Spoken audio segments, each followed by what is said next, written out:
It's setting up. Okay, guys.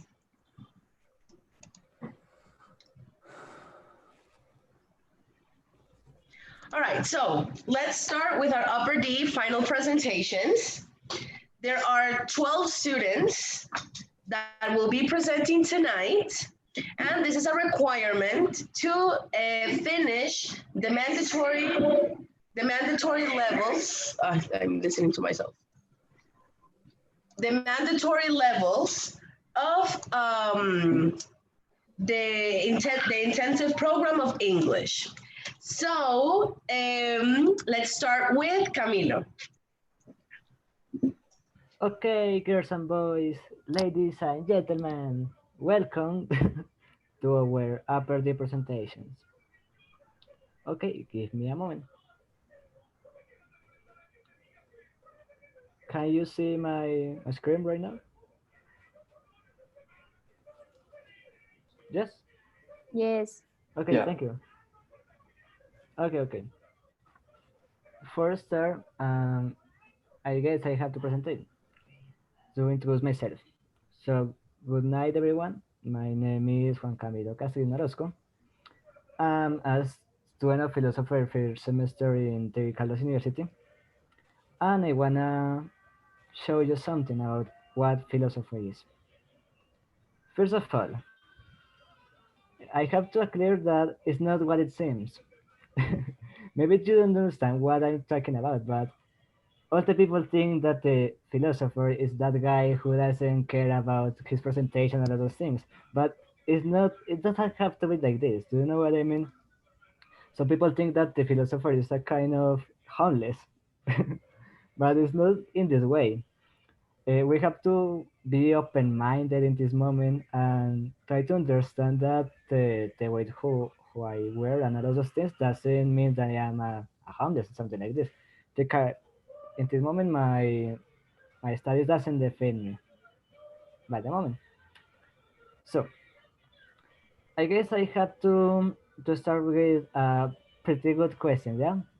In this moment, I have the opportunity to know a lot of things, but I want to share with you some point of view. Do you know what I mean? For example, one of the most important questions that are made in the story of history of the philosophy is, what is the meaning of life? It's a pretty good question because what is my purpose here? I don't really know. I only born and that's it. I have to understand why I'm here. That is a pretty good question, and I want to share something about you. For example, um, hmm, Camus. Camus was a French philosopher, yeah? Um, he had developed a theory that is called the absurdist. Maybe you don't understand what is absurdist, but he said that the life doesn't have sense. In this moment, you don't have to do anything because after this life you will die. I mean, when you die, you disappear, and that's it. You don't have to go to the church or something like this to make a better future. At this moment, the life doesn't have sense. For example, he says that okay, then for this situation we have three different options. The first one was the suicide. If you don't feel comfortable with that meaning of the life, you have to suicide. The second one was to go to the church and be a religious person. In that case, you can maybe have hope to to afford this life. Do you know what I mean? And the third one was the um, acceptation. You have to accept that you will die and nothing will even happen if you are here or not. So, in this case, he said that the most important thing in this life, if you ask, is just the the way of accept what is your destiny, is that you have to enjoy the moment. You have to be happy because after that you will not have anything else to do. So, I mean, after this, nothing is going to happen. So you have to live this moment, no worries, no sadness, just happiness. So if we don't have any sense in this life, why are we here? That is a pretty good question. I mean, if it doesn't have sense, why am losing my time? For example, Epicuro, he was a great philosopher, and he made a theory that said the purpose of our life, in this case, is the search of a happiness through the intelligent search of pleasure. I mean, you have to do everything that could give you pleasure. For example, go to Paris, drink a lot, do all of those things that make you feel better, make you feel comfortable. And in this moment, you have to enjoy because after this, you will not have more time. The time doesn't recover. You know what I mean? For example, okay, for continue, it's a pretty good question to understand if is anything else after the death. I mean, you have in this moment I had told you that the life doesn't have sense. If you agree or not is your decision. But a pretty good question if I die will happen something else or just darkness. In this case, Platon have a pretty good theory. For example, he said that after death we will have the opportunity to go to the world of the ideas. In this case, Platon said that our body is a kind of jail of our soul. And when we die, our soul can be free. So our soul is going to go to a new world in which no pain is going to be happen again, no injustice, only calm and happiness in this case. And for finish that kind of um, explanation, I want to let you know a new way to have this opportunity in our life. That is carpe diem. Carpe diem is a sentence that is in Latin that means enjoy everything that you can. If it's possible, only do it. You have to take the opportunity because we don't have the opportunity to do it again. In the life, you have only one opportunity to do something, and maybe if you lose that train, you will not have you will not have to think if will happen again. So in this case, only enjoy this moment. This moment is incredible because we only have this moment. The future doesn't exist. The past is not important in this moment. You have the present, and that's it.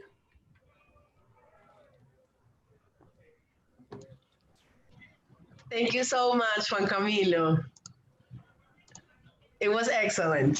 Okay, guys, so next, yes, applause. So next we have Luisa. So Luisa is a student that I had in elementary A and elementary B. So it makes me really proud to see her finishing her course, all this process. And well, Luisa, you can start.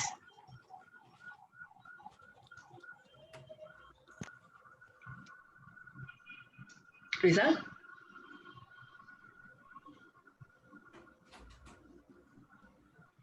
Okay, maybe she has some connectivity issues.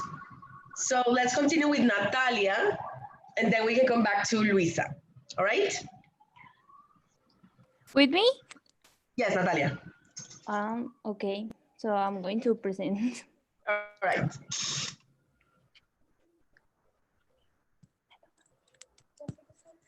Okay, you're seeing my screen.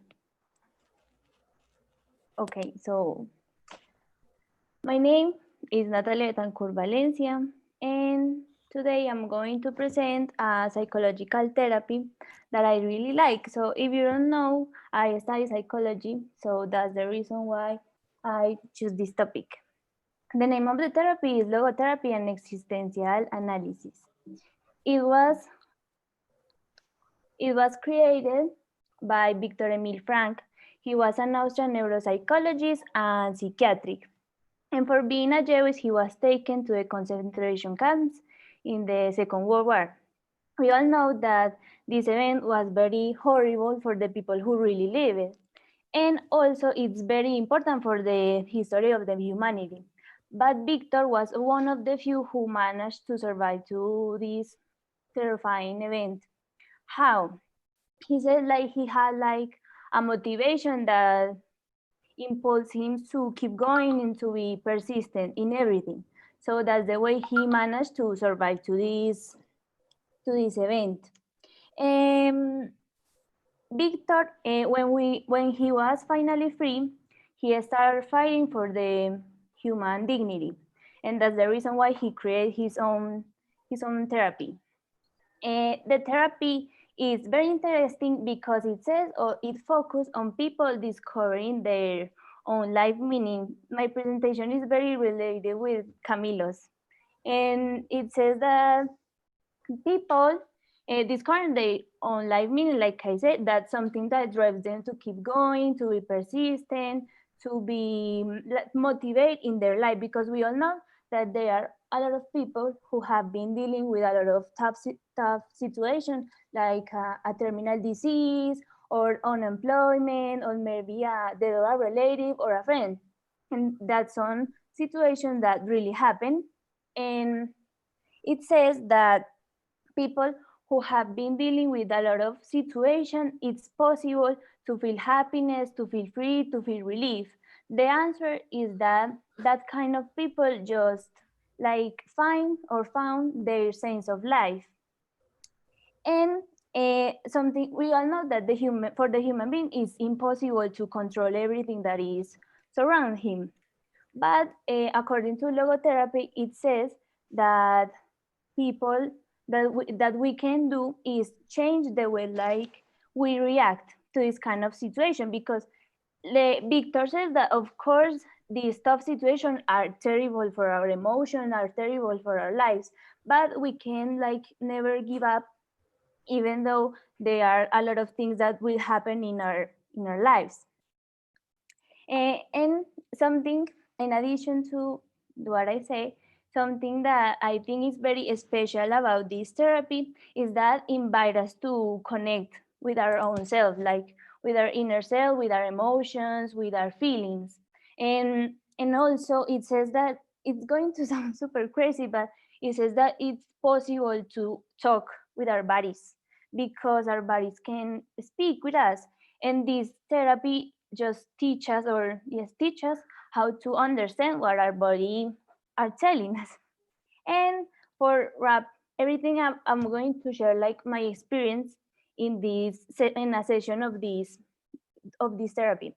So first of all, I need you to have like an open mind, because I know it's going to sound super weird what I'm going to say, but I super swear that is real.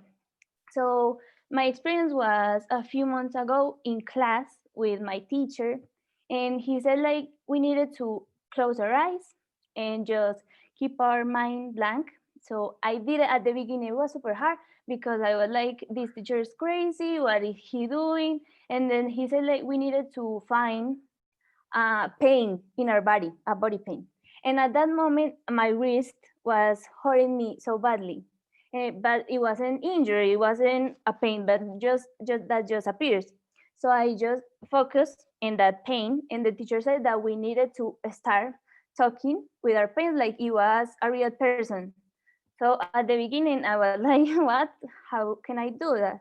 But then a few minutes, I just start asking my wrist, like, what happened? Or what do you feel hurt? Like he was a normal person. And I swear that my wrist just answered me and says that it wasn't a pain like related with something physical. It was related with my emotion, specifically with stress and sadness, because at that moment I was dealing with a hard situation in my life. And when the exercise ended, I swear that the pain was almost gone. It was super weird, but I think that there are experiences that most people need to live them to believe them, because I know it sounds super weird, like, all my presentations sound super mystical, but it's totally real.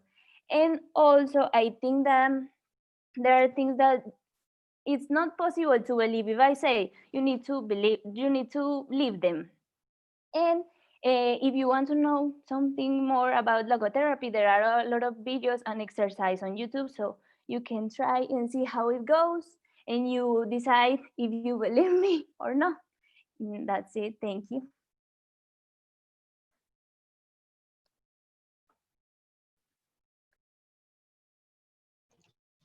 Natalia, excellent. I really loved it and I am interested. I am. I'm not gonna lie.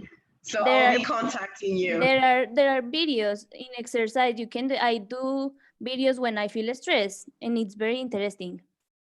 Okay, great. Thank you so much, Nata. This is something that it's not out there. Like it's not something that people know about. So thank you.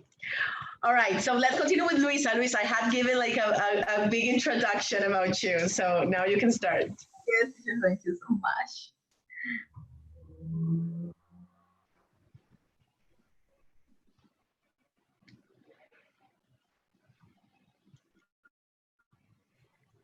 Okay, do you want my screen? Yes, we do. Okay, today I'm going to talk about a book and a movie. Its name is Blindness. Blindness is a book or a movie about a pandemic. It's something similar that it happened in this moment with the coronavirus. I want to show you something like that because it's similar to a situation. This situation, I don't know if you know what is blind. Blind is like you can't see. In the book, it's about that. It's a pandemic where one person can see and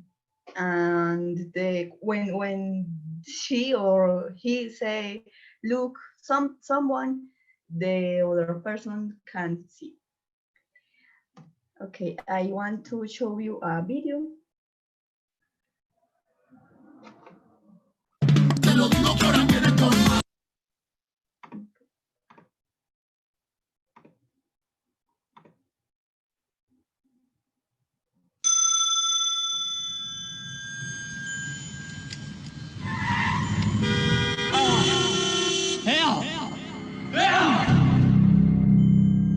Nothing. To be honest with you, I've never experienced anything like this before. I just wanted to get your take on a bizarre case I saw today. What's the matter? I can't see. Somehow that patient infected me. That's impossible. Nobody goes blind like that. Good morning, Minister. Some strange calls this morning. I need security at 8. Ready? Well, I'm gonna have to ask you to come with us. May I have those files, please? My fellow citizens, like so many of you, I have gone blind. We're in a state of crisis. They're gonna be here any minute. The decision to quarantine all those infected was not taken without careful consideration. Step down, ma'am. You're not blind. This vehicle is for the infected. No, you'll have to take me. Fine, have it your way.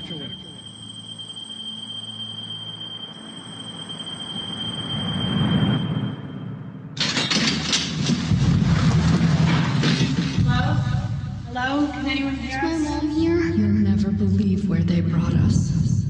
Is there any government or order? Chaos. Help me! Help me, doctor! We're obviously all alone here. Who do you think you are, giving all these orders? I hereby appoint myself the King of War 3. We are taking over now. If you want to eat, you're gonna have to pay for it. You know we don't have any money. God is punishing us. This is what is happening. I can see. I think it's up to you to decide what we should do next. You can make a difference. You're afraid to close your eyes. Afraid to open them. If they won't give us food, I say let's get it ourselves. Everybody, please, stick together. You haven't eaten in 3 days. Oh, lady, I'll never forget you, boys. And I won't forget your face.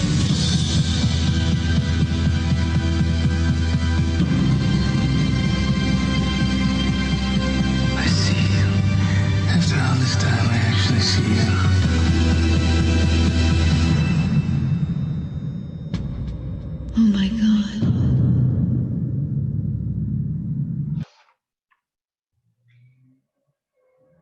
Okay.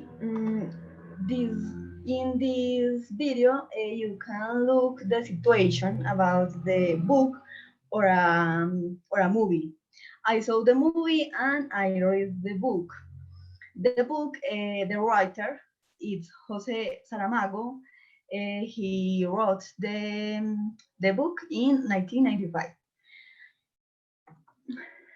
Okay, I'm going to talk about the book. What is the story?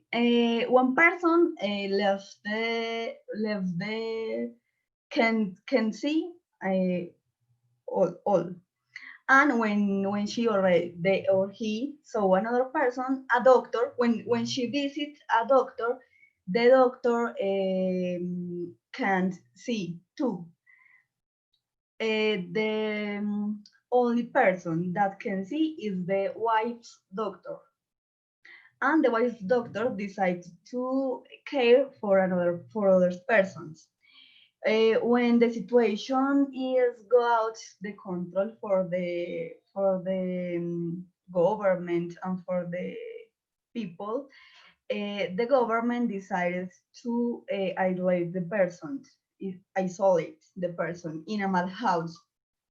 It was so difficult because it's something similar to now, because when the situation got out of control, the people who was infected was increased a lot, and the between day it was so difficult because for food, for sleep, when the time was past, they don't have enough space for all and enough food, enough things.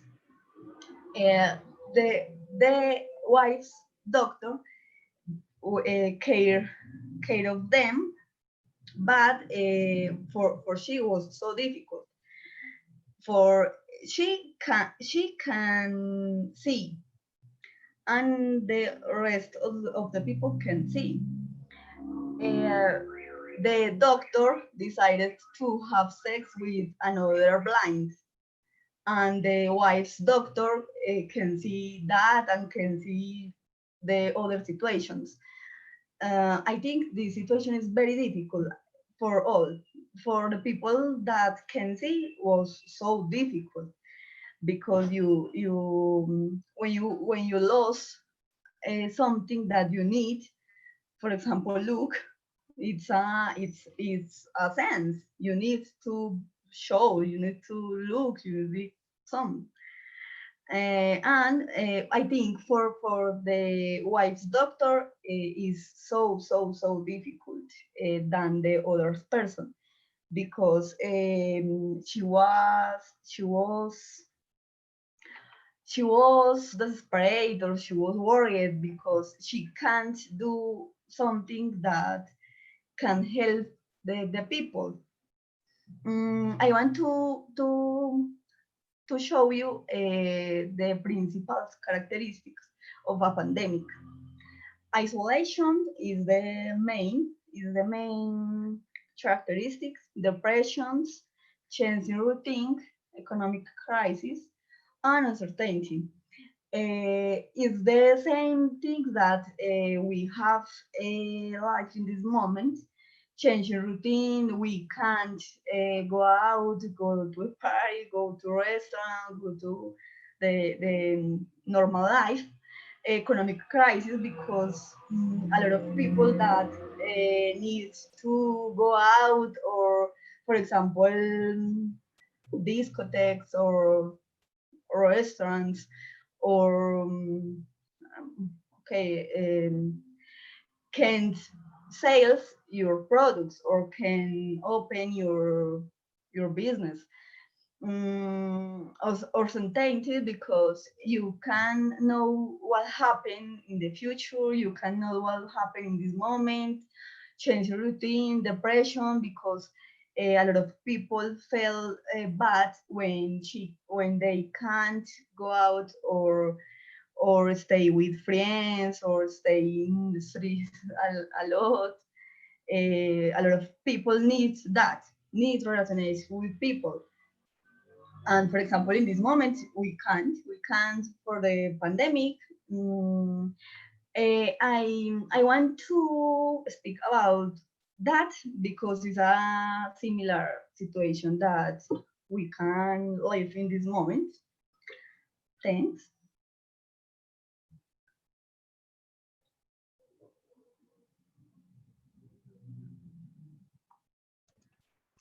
Excellent, Luisa. Guys, have you read this book or watched the movie? Just like 10 minutes of the movie. Anything else? Okay, I read the book and I also watched the movie and I recommend it. It makes you think. And well, I did it before even knowing that this type of scenario could happen in my lifetime, but it was really I don't know, eye-opening. And I think it's worth it. Like, please read it or watch the movie. They are both really, really, really good. Luisa, thank you for this topic. I am really proud of you. Guys, the name of the book in Spanish is Ensayo sobre la ceguera. Yes, but you read it in English. All right, guys. So the next student is Valentina. Valentina, you can go.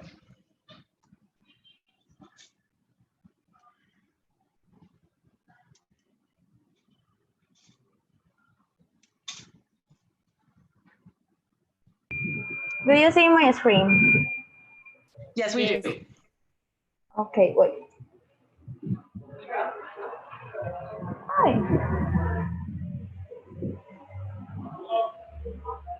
Okay.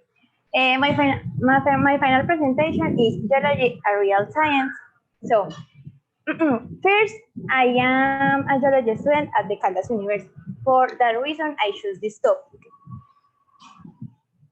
Here, we are going to see a short video about the Big Bang Theory series.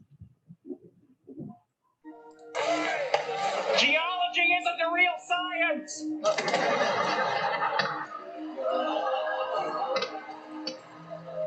Okay, according to the series, Sheldon, who is the protagonist, says that the geology is not a real science. The series is about two friends who are complete geeks and they have difficulty to interact with others. The series contains a lot of funny situations and they love to talk about physical theories. Sheldon's theories usually are to engineer, but in this case, he makes fun to geology. Honestly, I have not seen the series, but I can tell you about geology and give you my opinion. When we think about geology, we don't know what is it. So people have questions like, for example, is it really a science or what exactly do geologists do? Or is studying rocks necessary? Geology is one of the most misunderstood disciplines that exist today. Geology can be defined as a scientific discipline with multiple practical applications in daily life. For example, every landscape or the ground where we walk and live are studied by geology. Here we are going to see some places that I have visited during my major. Why do we say that geology is a science?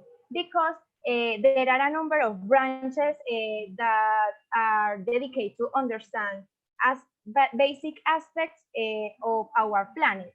For example, what is the planet made of, or what are the characteristics? For these reasons, we have clearly scientific geological disciplines like volcanology, seismology, oceanography, geochemistry, among others. It is incredible that so many things that surround us have a geological origin, because we must not forget that the plastic comes from oil, or some medicines are condiments that we consume, for example, the salt. Even personal hygiene materials like toothpaste. Besides, the geology is used for construction of buildings, creating objects of our daily life, from our cell phones or clothing or cutlery, all extract from the earth and made of minerals and rocks. Geology is that a discipline that helps improve um, our daily life, no, the quality of life, and allows to development new technologies. Geological evidence. One of the evidence is the theory of continental drift. This theory was proposed 1912 by Alfred Wegener, and currently this theory is called plate tectonics. Evidence of this theory. First, I have a geographical evidence that where Wegener observed that the shape of continents on coast live together like a puzzle between South America and Africa. The second is the geological evidence that where Wegener discovered that some mountains have the same age and the same type of rocks on different continents. And the last evidence, and the most important evidence, is the paleontology that Wegener found fossils of the same species on continents that are separated by an ocean. Among organisms were found some animals that unable to cross the ocean. With this evidence, Wegener concludes that the continents were connected in the past, forming one continent called Pangea. And the last, why study geology? I want to mention three aspects. First, travels. These trips we can be a few days, weeks, or months. During these days, a lot of time is spent outdoors doing activities like make a map, collect data with a compass, take photos, distract profiles, and take rock samples. The other aspect is the knowledge that study geology is memorizing the geological history of the earth.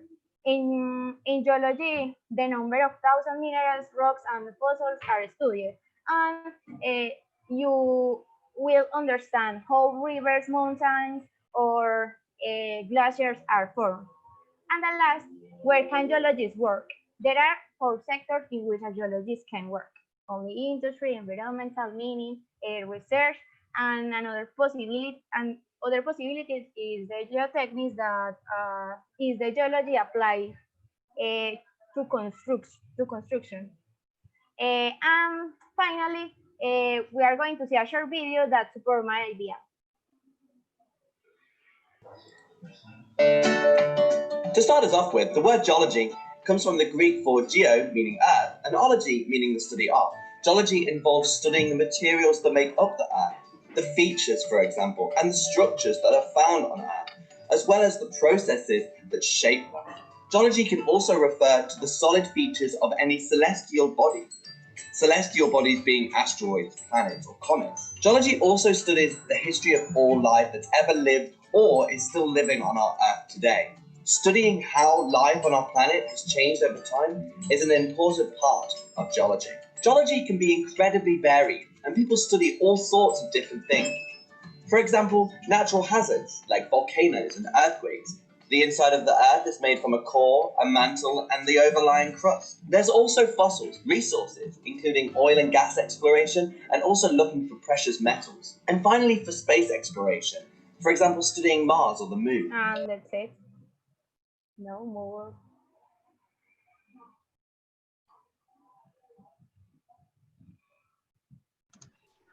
Valentina, amazing, amazing. amazing. You are truly an example of perseverance, and I am really, really, really amazed with your presentation. Excellent. Guys, I wanted to let you know that our academic director and our executive director, Clarita Lopez, are watching us.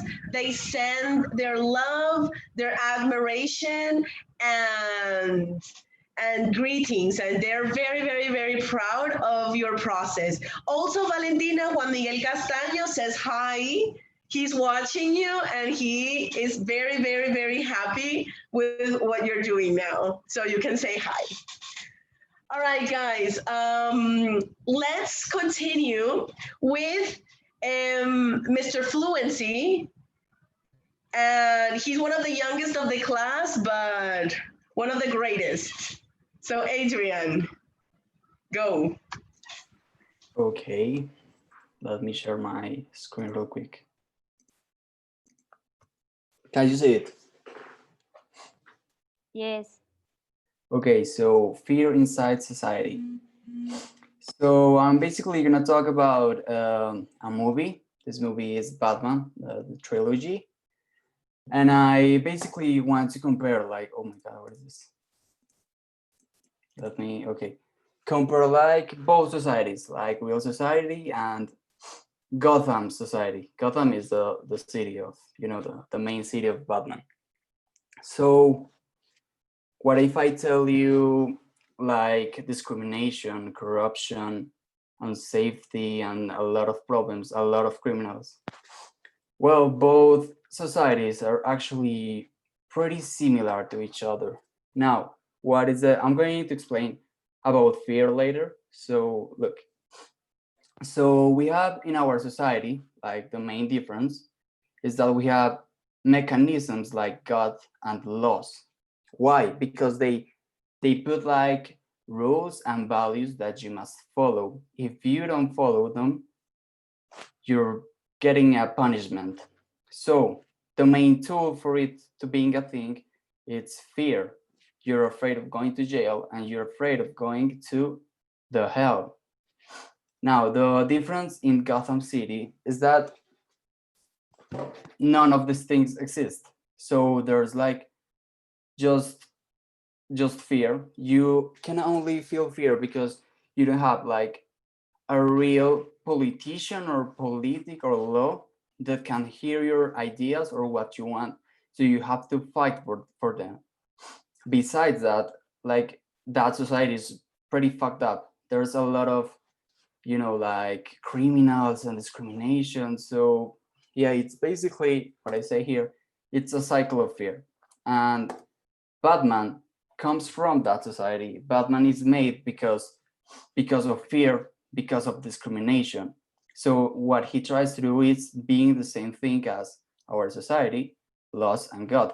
He makes a symbol like right up in the sky, and any person that wants to like do criminal acts, it's being watched by Batman. He's actually like trying to be God or the laws because there are not. So now, going to go deeper into like Batman's plot and trying to justify like most of the villains. So let's just say that you're being discriminated, you're like actually you're being torn apart from society and you're a psychopath and you don't have any like a way to fight against it, like right, you know what I mean, like doing good stuff. You can only fight and with violence. So Joker and a bunch of other villains, what they are trying to find, they're trying to search for justice. Batman does the same thing, but the difference is that he doesn't kill people, but he gets them into Arkham's prison for the rest of their lives. It's basically the same. So that's why Batman is not a hero. It's just a symbol. And yeah, it's basically that. So this question, oh my God. How close are we from the abyss? The abyss is like the the full degeneration of our society, how close we are. Well, we just need to abolish these, like those two things, and we are in the abyss. There's no like a system on which we can put our faith to believe and have hope.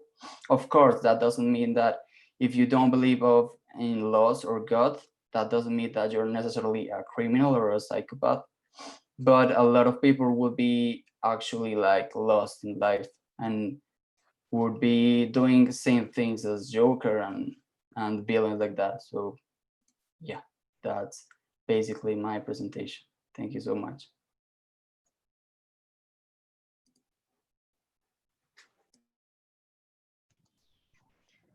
Very, very interesting, Adrian.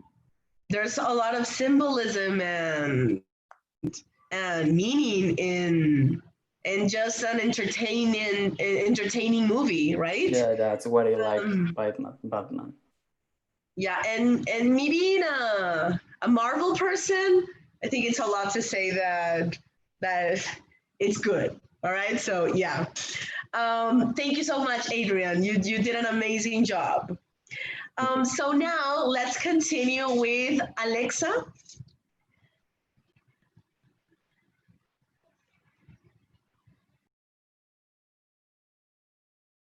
Okay. Hi. Good night. Give me one moment. I'm going to share my screen.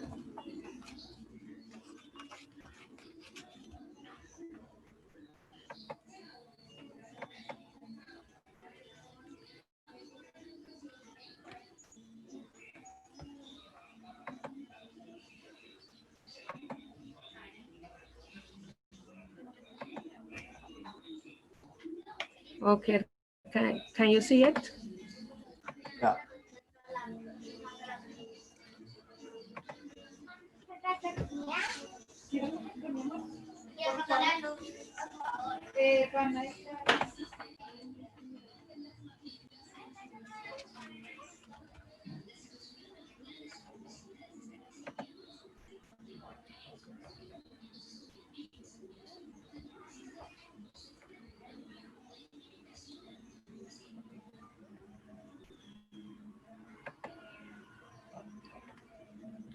Okay. My name is Alexandra, and I studied marketing. So today I'm going to talk about marketing. Mm, Nowadays, all of us know that marketing is what sells all around the world, and marketing is a whole world that allows us to have a perception about customer, brands, markets.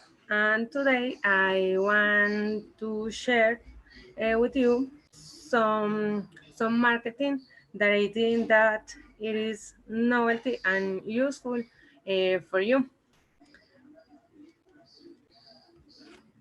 Okay, let's start.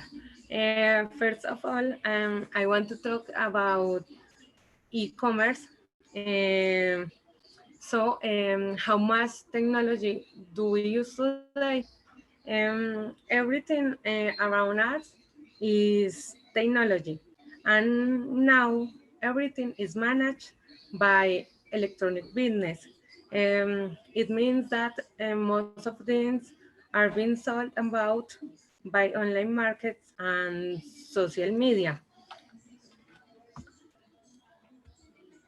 I want that you look how works online traffic in real time. So let's check.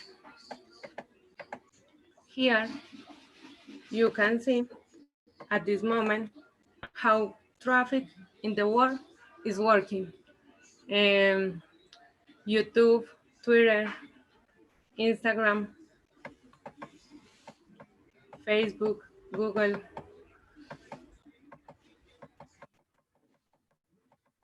WhatsApp, Pinterest, all the social media that we have at this moment. Data launch, message sent, and it is happening right now.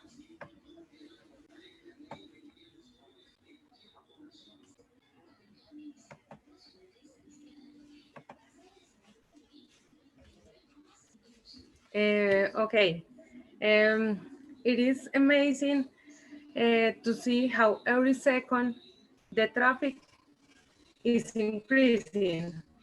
And just for a minute that we had been connect, on the traffic is increasing, and we can see millions of views in YouTube, Netflix, millions of messages and emails sent, a thousand of posts in Instagram and Facebook, also thousand of likes, thousand of search in Google and LinkedIn. Just imagine that for every click that you did today, someone is earning money. It is crazy. For me, it is crazy. Okay, another point that I want to share with you is about branding, and the insight that all of them achieve to maintain in our minds. So let's check Coke. Coke is the most popular soda in the world, and the insight that the brand managed is the most wonderful that I have ever seen. Cook, it's a brand that always sells happiness, and no matter your age, your nationality, your race, or your social position, happiness is for everyone, and anyone can buy it. I want to show you um, a video where you can see that Cook is reconfirming that Cook is it's for everyone. This video was made this year, and it is made as a consequence of the pandemic.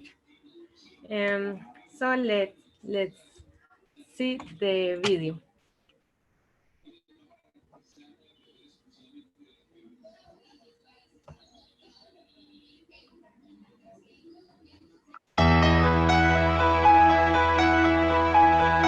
For those who are apart, for those who are together, for our friends, for our families, for those we know well, for those we barely know, for classmates, for workmates, for relatives, for neighbors, for those who share, for those with little ones, for those with older ones, for those who can't work, for those who can't stop working, for those who cough into their elbows, for those who don't gather, for those who don't kiss, for those who have face masks, for those who don't have face masks, for those who came back, for those in quarantine, for those who wish they could come back, for the elderly, for those who help the elderly, for the firefighters, for the sanitation workers, for the volunteers,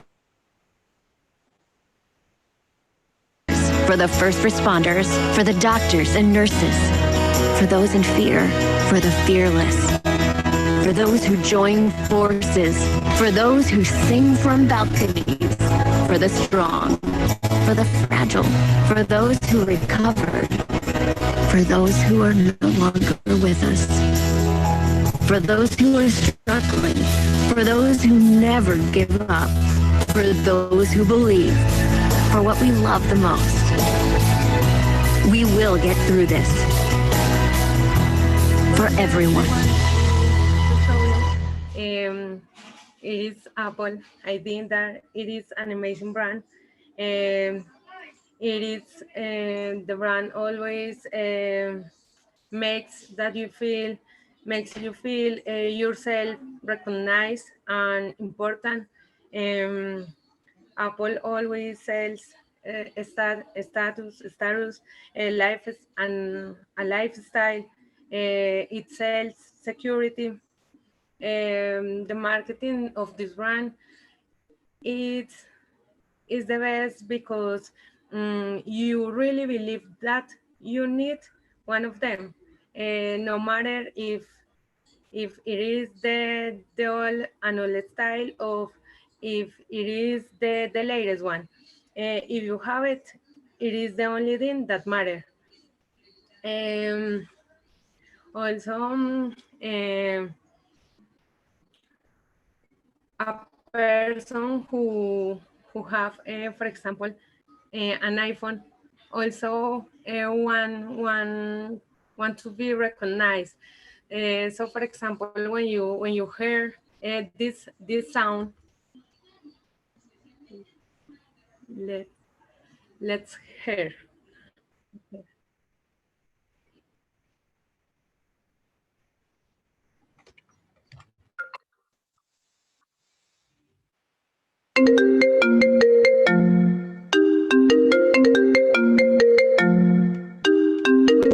This sound, you know that the person have an iPhone, and the person who has the iPhone never is going to change the ringtone because the person wants to be recognized because they have it. So I think that it is amazing how the brand works in our minds, in our lives. Um,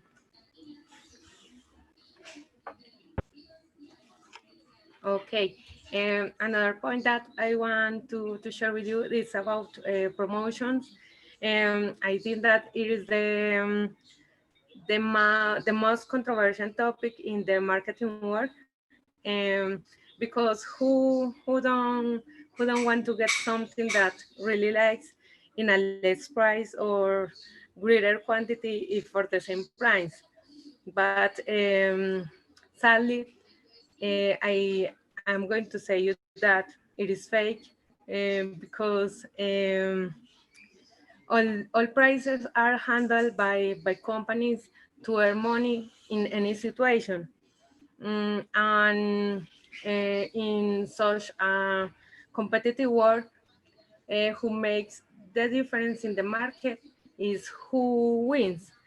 Therefore, packaging that say that you can get higher percentage or more quantity for the same price, it is a lie because the package said the message, but you really are getting the same quantity for the same price, and in some cases you pay more for one thing and you are getting the same quantity of the product. In the same way, it happens in Black Friday. All people are crazy when Black Friday is coming because you can get all that you want in a less price. But the same happens with this day. All companies handle or manage the prices. Um, they do an increase in the prices before to do the real discount that they are going to present to the world. So finally, in the promotion, you are going to pay the same for the product that it really costs without the discount. So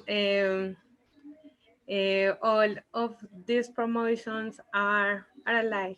They are fake. And the last point that we want to share with you today is about merchandising. I think that it is wonderful how products are allocated in all the stores, um, in order to be friendly with the customers. Um, if you can see, all the things are allocated in a way that show you an story.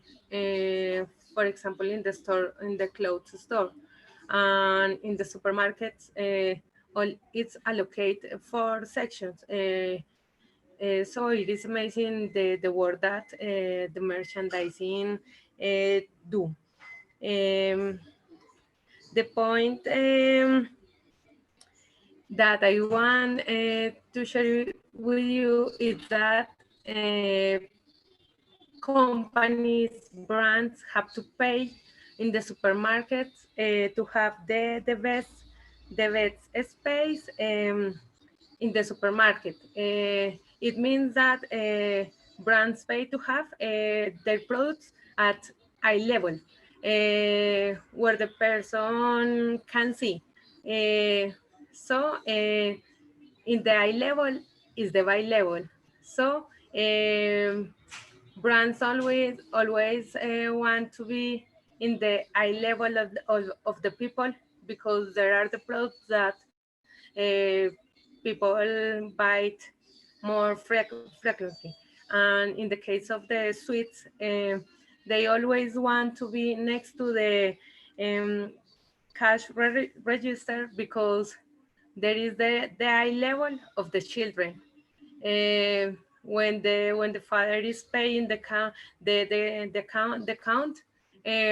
children, the child is in this space next to the cash register, and it is the eye level of the children. So the child, it is going to ask for a candy.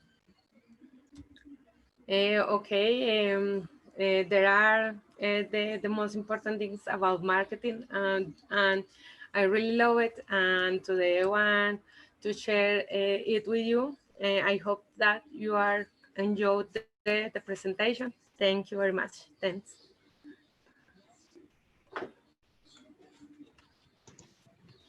Alexa, I really had no idea about half of the things that you said. It's so huge, like how marketing and merchandising works, right? Why did you choose this topic? Why do you like it so much? I really like it because I studied, and also I worked in this work, and I know how it works.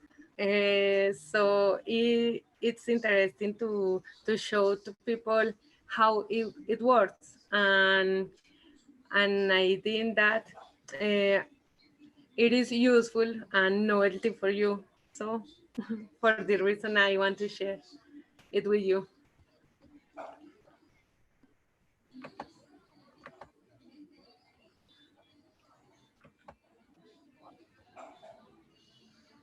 Amazing, Alexa. Thank you so much.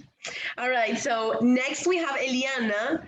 Eliana, as well as Luisa, started with me in elementary A. So very glad to see you here.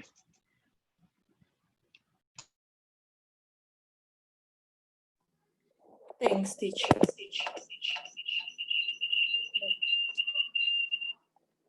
Let me a moment. I church.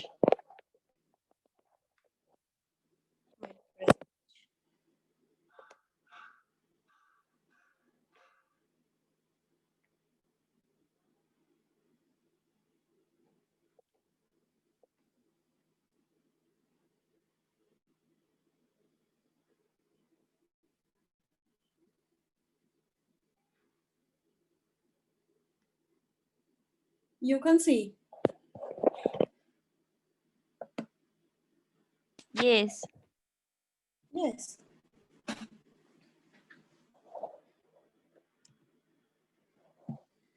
Hello, I am Eliana Castrillon.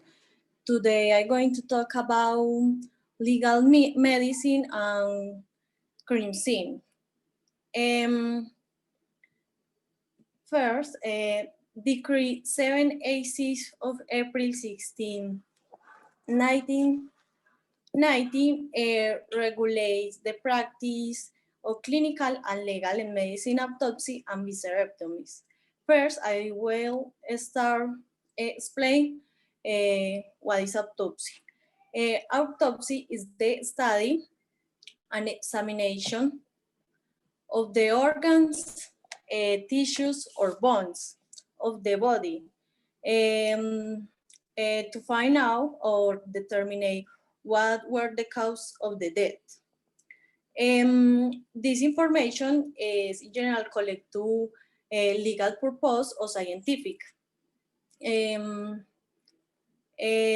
autopsy allows to know what were the circumstances after, before and after the person dead. It was a suicide, a homicide, or an accident. When there is a crime seems, the police have the first contact with the body and with the evidence, and they have the guarantee integrity, identity, preservation, and security through the investigation process. Evidence. Evidence material is the most important in the investigation. This can be, see, for example, saliva, blood, hair, weapons, tag markers, fingerprints, and for example, with the blood, they can determine if the person was drunk, for example, or the IDA. With the, for example, when found skin on the knives of the person, they can determine that the person defended themselves before dying. And for this is very important that the information was a good collect and with a good security. The police have to take a photographs in the same screen, in the crime scenes, and they have a witness system and make sketches and diagrams and plans of the scenes. This is called in law chain of custody. And one advantage of legal medicines brings is that it allows the expert diagnose how long has a person been dead, thanks to a cadaveric phenomenon.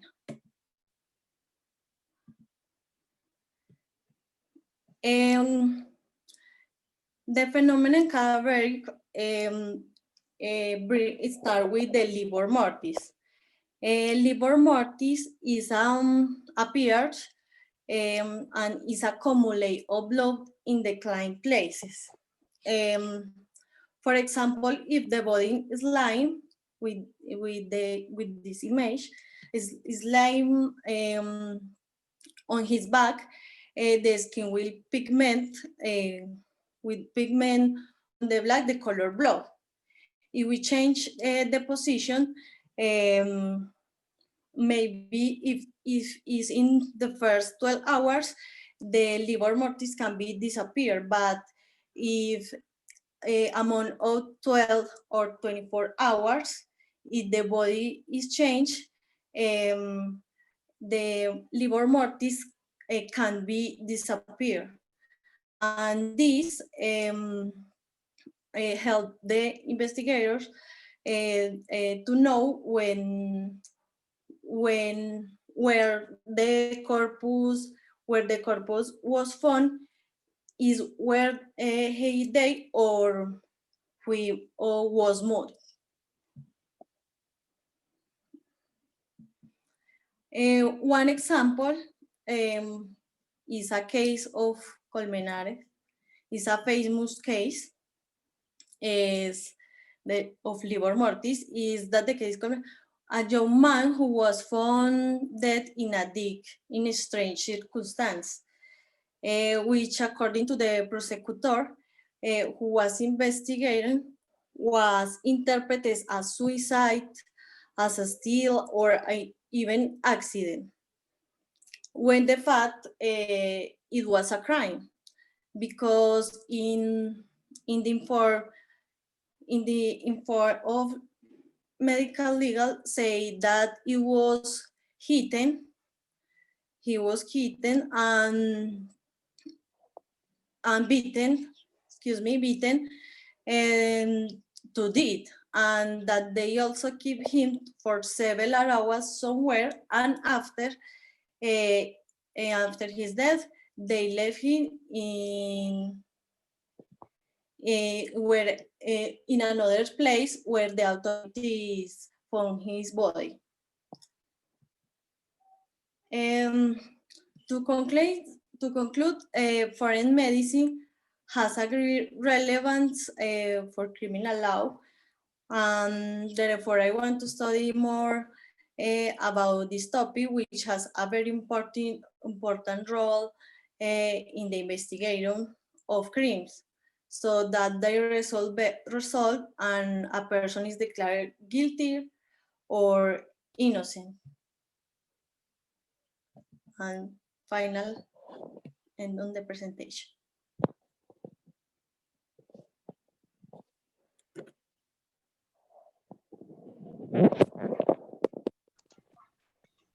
Yeah, no, so interesting. It is amazing how science helps us with many different cases. Yes. So yes, why did you choose this topic? I choose this topic because I am a lawyer. I like that the person, for example, one person go to the jail, it was innocent, or that the prosecutor do good your things and your investigation. All right. All right. Okay, so let's continue with George. Okay, teacher.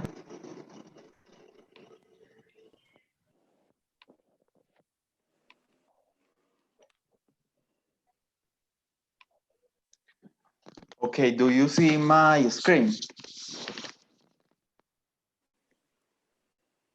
Yes. Okay. Okay, good night for everyone. I am Jorge. This night I am going to talk a famous book that I read in the past. The book is The Language of God, a science presents evidence for belief. I remember that when I was in the university, I frequently had discussions about science and religion. You know that this topic is very polemic and interesting. But after I read this book, I changed my perspective and opinion about this topic. First, I want to talk a little about who is Francis Collins.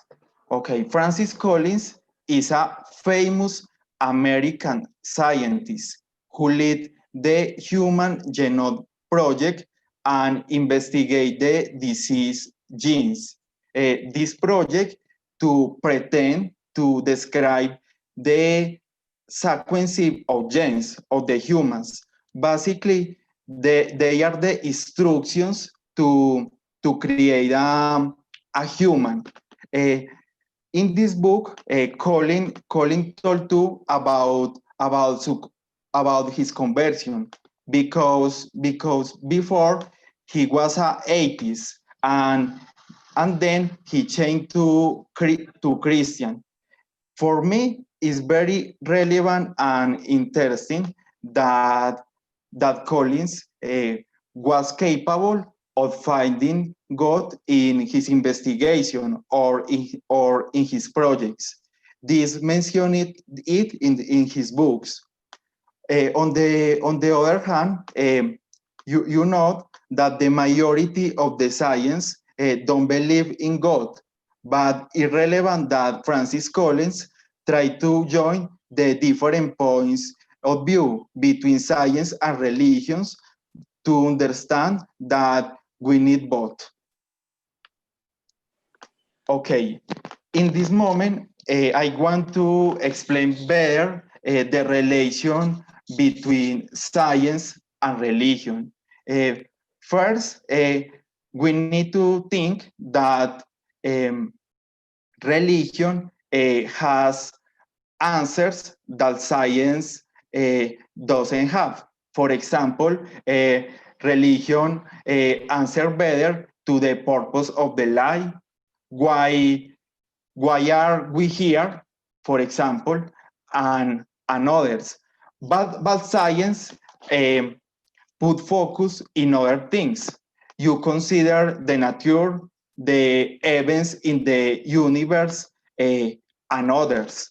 Uh, in his investigations, Francis Collins discovered that the genes in the humans have a perfect sequence, and this is explained something for a participation of the big creator, a perfect design of God. So it's necessary to think that the science and religion are necessary, are complementary. We need to think and another mind, because the focus of those are very different. We need to think that we need science to explain natural events and religion to questions about the life. Okay, now I want to talk about a little faith. Basically, it is the process how Francis Collins can be Christian. He became a Christian because he was in the hospitals looking for a terminal person, people who had illness very serious, and he found that people with faith had other perspective to live the life. Faith faith give them more strength and another things, but his home conversion happened in a travel in the Cascade Mountains in United States. He was with a friends. He looked a frozen, and in some moment this frozen was broke, and he compared this experience with his process to be Christian. He considered in his book that to believe is necessary a life of faith, that is belief without even without evidence, because to believe reason and arguments aren't enough. You need to give to live of faith, to believe without reasons. Okay, what is the most important argument that Francis Collins give to belief? Francis Collins, in his book, The Language of God, he talking about moral law. What is moral law? Moral law is something that all us, we have moral law in our minds. Is the correct sense to do the good things. For example, in someone is in a vacation in a beautiful beach, and in one moment he looked for a kid drawing in the sea. He want to try to save the kid. In this case, it's not relevant that the person, that someone know the kid. The more relevant is that his mind will tell him that he need to save the kid. Another example, if, for example, you are in the class in the Colombo and you are cheating in a quiz, and after the quiz you had a good score, but you feel that something is wrong. That is moral law. Is something that you have, that you, yeah, that you have to do good things in every moment. Another case is a kid that lie for the first time. When a kid lie for the first time, maybe he hides for his parents. Why? Because he know that he's wrong. This is a evidence that the moral law, and it's possible that this moral law is placed in our minds, in our body for a big creator. For the last, I want to conclude that we need science and religion in our lives. If you want to go to the doctor because you have a illness, you need science. But if you have problems with her light, with her purpose, maybe you have religion. What happened after the life? The religion explains better that we need to consider both depending of the case. For the last, I finish with this sentence. Silence is the language of God, all else is for translations. Thank you.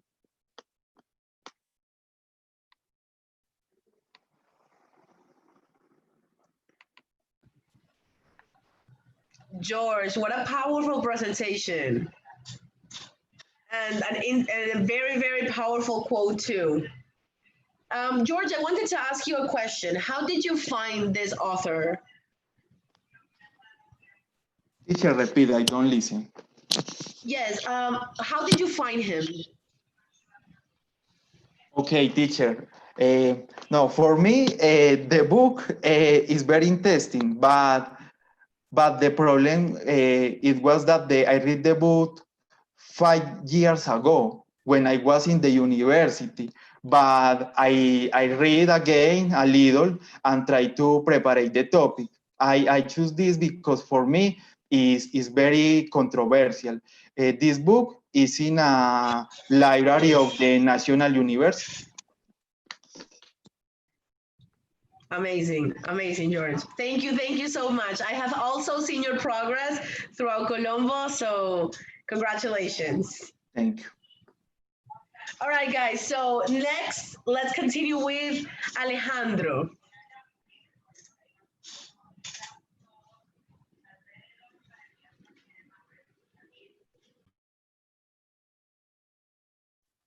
You can see? Not yet. Wait, it got crazy. Not yet, Alejo. Wait.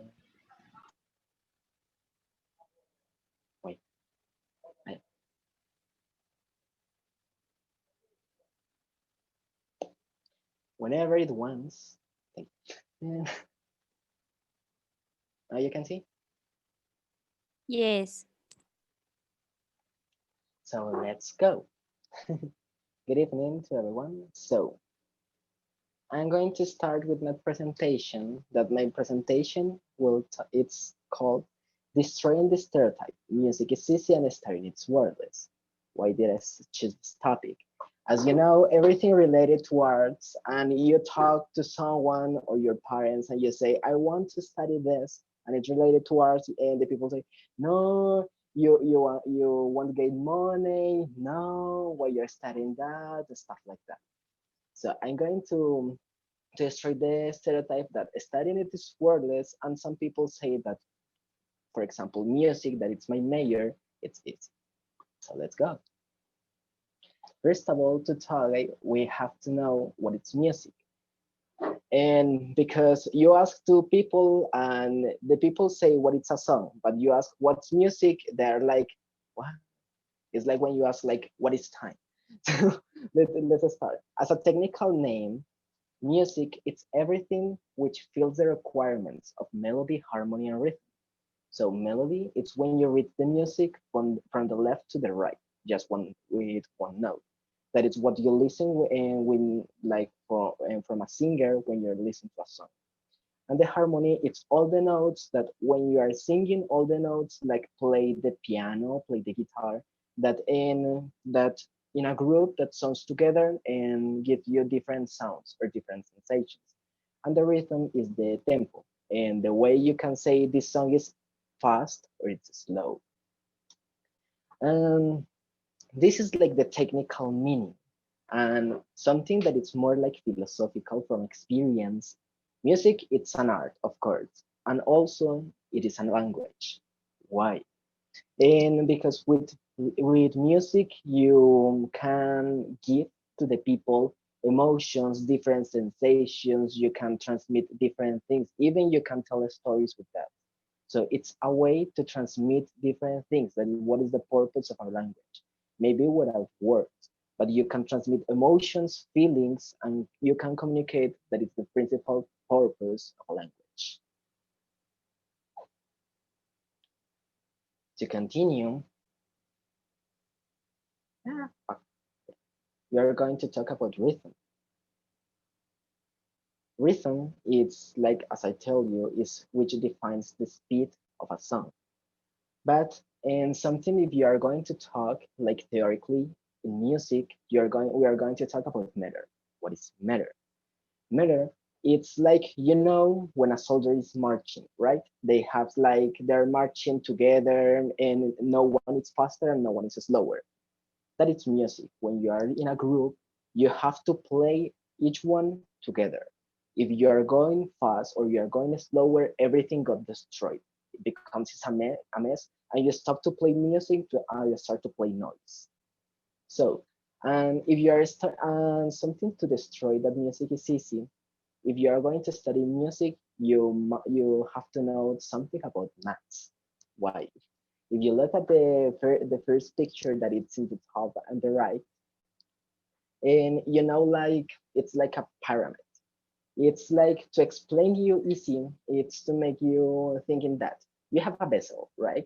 And the vessel is filled of rice, 2 kilos of rice, right? And you know that that's the first one. If you know that 1 kilo, it's made by the summation of 1 kilo plus other kilo. And you know that that each kilo it's became by the summation of two livres. So, and if you go, you can get the idea about the pyramid, right? So the first figure it's a 1, the second one is 2, the other one is 4, and the other one is 8. That it's like the subdivision you can think when you are playing.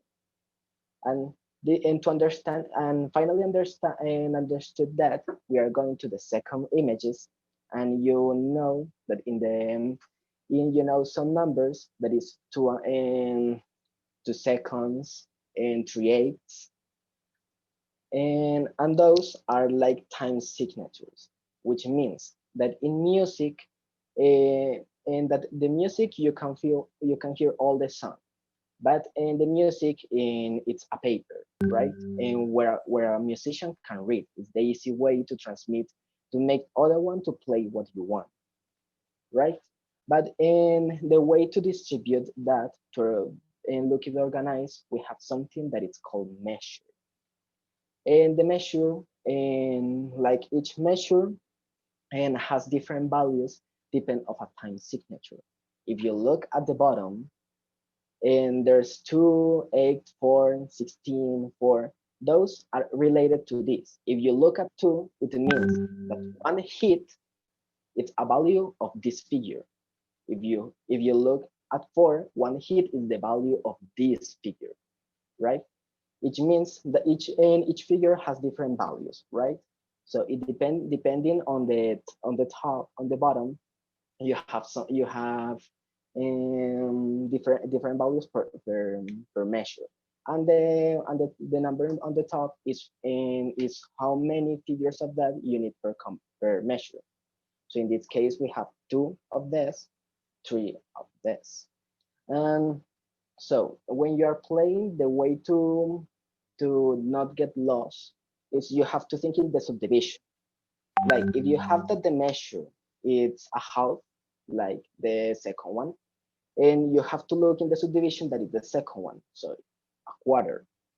So when you are playing and the tempo is this, like you have to think in this in order to be like more accurate. Why? Because when you look at the measure, you have some tempos, right? That is this. But not always the figures are so simple as that. So when you are reading, you have to be very accurate where you have to play and how you have to play. Because if you change the things, you change the way the composer and talking the music when he was composing. And other thing I want to show, it's like something it's called like polyrhythm. It's like in terms of rhythm, the most known are the percussions, right? Because they are usually the people who like to be and who carry the tempo in a group, right? And in a smaller scale of like a batteries, is this. And when you have to play a rhythm with one hand and other rhythm with other hand. And so I want you to look at this and let me know, what do you think?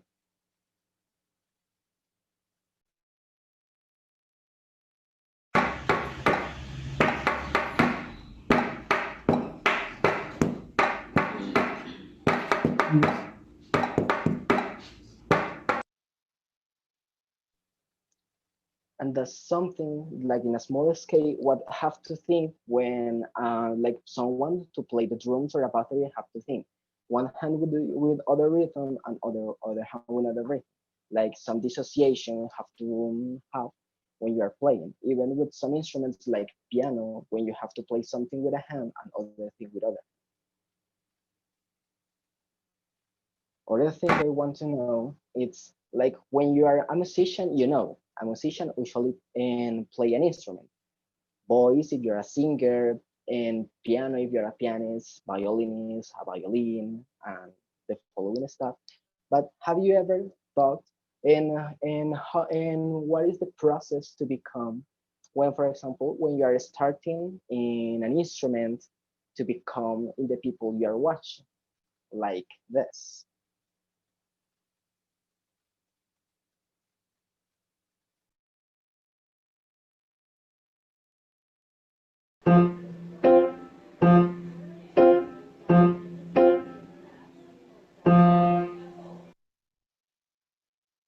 What happened to this?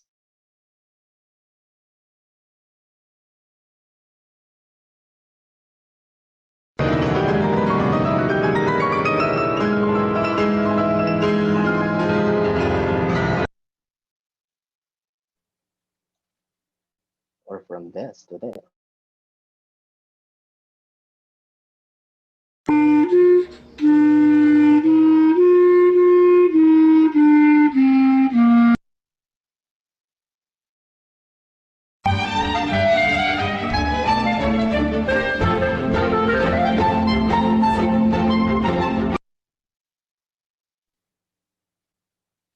So I'm at Tokyo. What happened? Have you ever asked what happened in the middle from start to dust to ended in the part?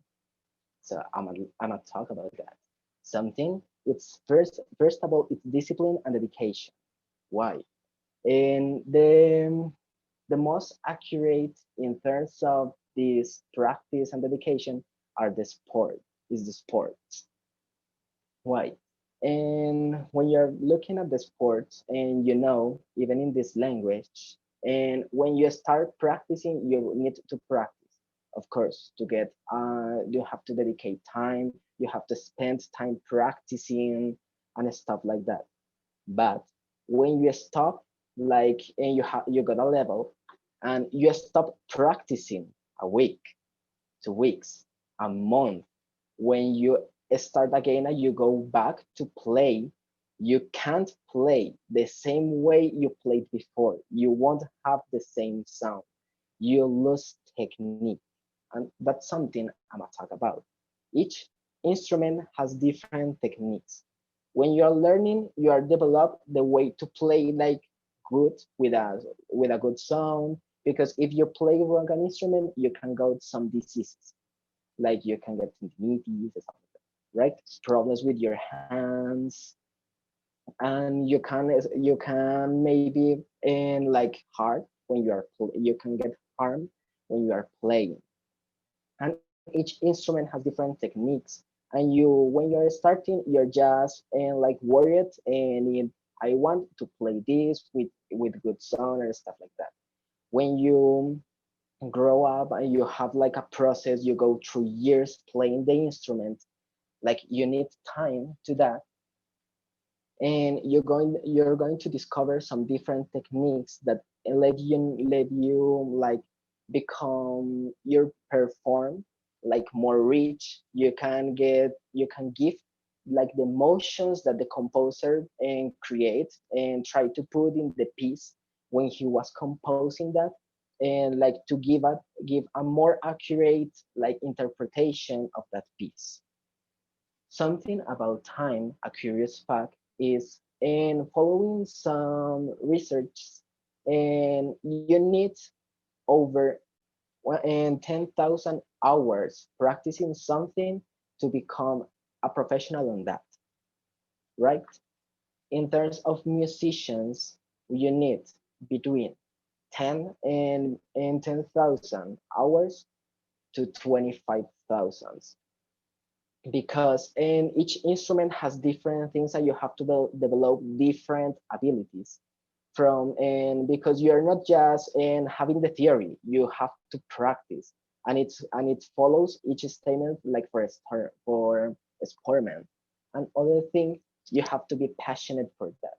If you're going to study music or every career just for different reasons, and a part of you like it, you are going to get frustrated. And for music, it's more important that, because music is a way to transmit emotions. You have to think in emotions, because when you have a piece, when you are hearing, maybe in the piece doesn't speak, it's not with voice, it's just instrumental. But with just the music, you can realize that the music is sad, is happy.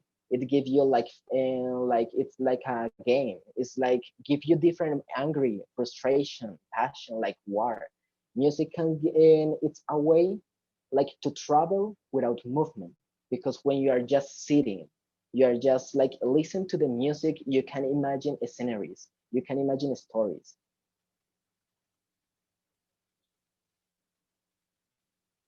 The following statement, like to destroy the following statement that is studying music is worthless because you can't get a job, you can't get money. I'm gonna talk you like what are the different jobs if you study these majors you can work. First of all, as you know, you can work as interpreter, like the person who makes concert, who plays the instrument, stuff like that. That is the most known. Other one is like a composer or arranger.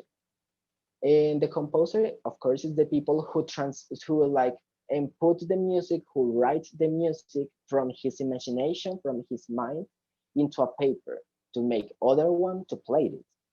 Like, yes, I have the music, I think in a song, but I have just in my mind. If you want to other one to play that or to have an accurate idea of that, and just telling, it's impossible to that. You have to put it in a paper, you have to write it, because the other person can't get the idea. An arranger, it's you have a composition, and you want to make some changes or to or have an adaptation like this, and this like this piece is played from our orchestra, and you want that piece but played in a piano. That's something that an arrangers do. Other one is a conductor. As you know, when you look an organization and a band, an orchestra, is the person who are in front, who like manage everything. But something that the people think, yeah, no, it's just movement.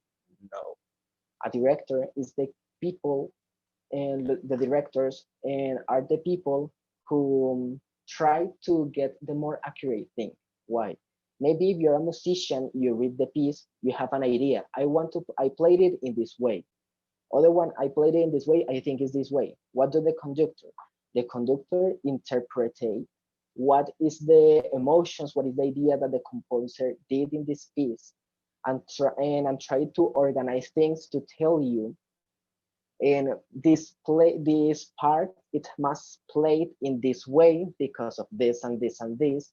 You have to mix with this instrument and this instrument because this texture of that.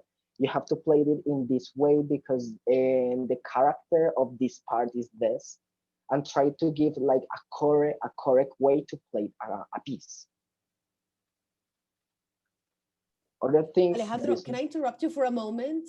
Yes. I think that your presentation is stuck. Can you stop sharing and share again? Because we're not seeing the slides. Okay, wait. Yeah, stop sharing and okay, and share again.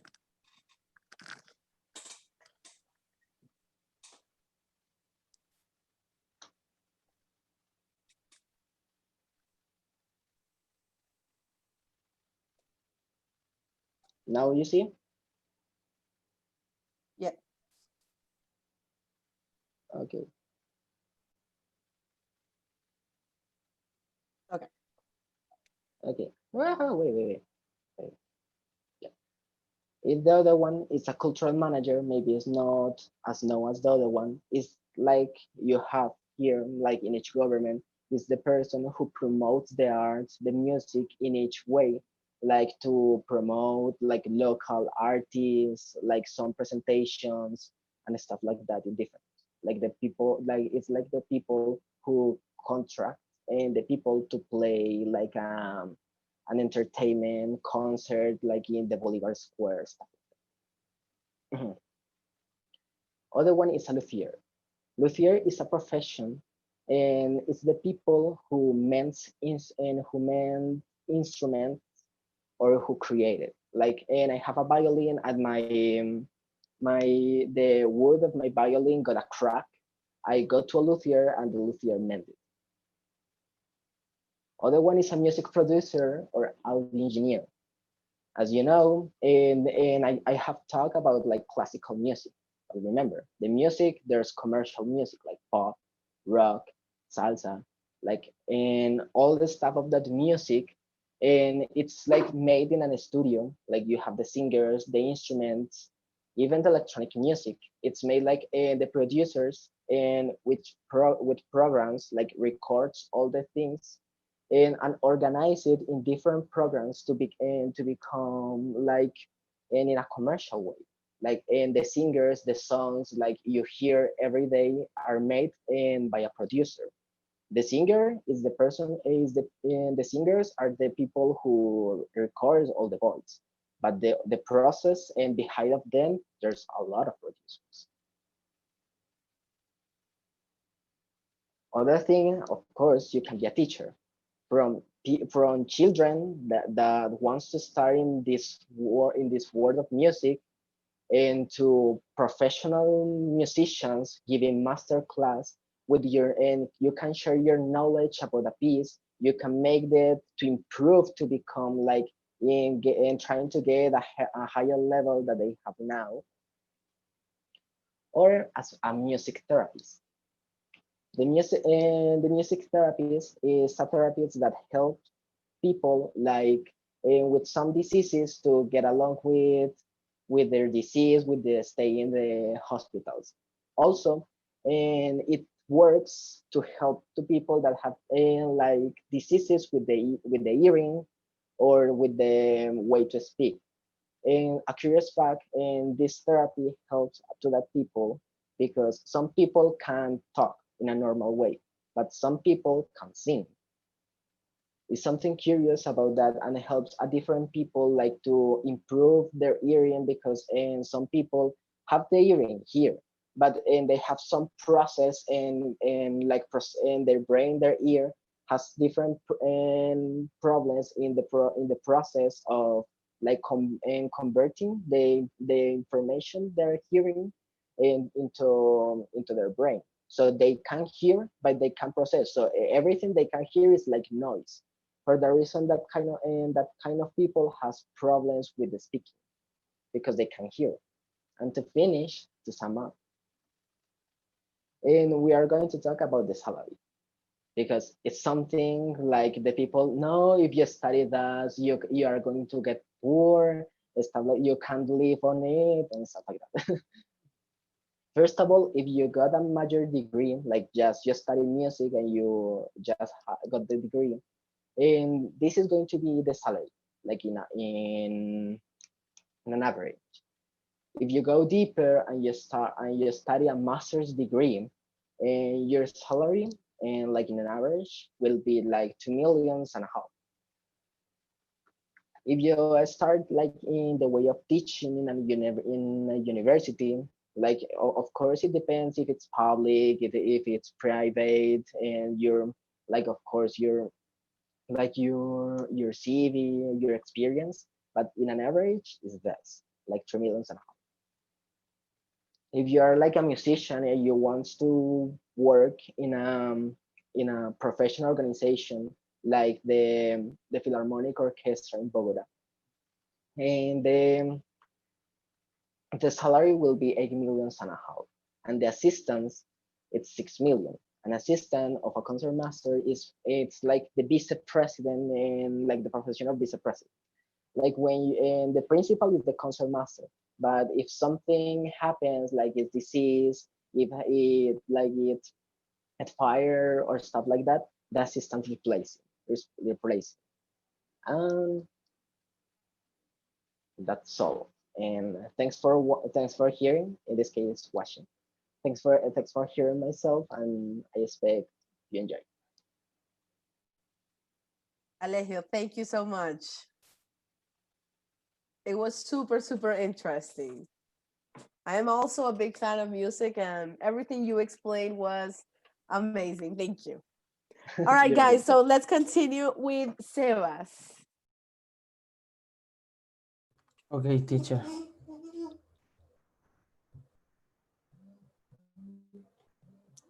Wait, I'm going to share the presentation.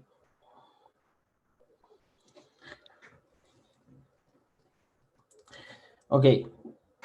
Good night. My name is Sebastian Gallon, and I'm going to present you a topic really interesting and is related with artificial intelligence entities and if those entities could have maybe rights and consciousness. Well, nowadays, we hear a lot about what is artificial intelligence, right? For this speech, we are going to denominate it AI. So, every day, scientists discover new things just due to the fact that we have to understand that it's an area in continuously progress. Let's start since the beginning.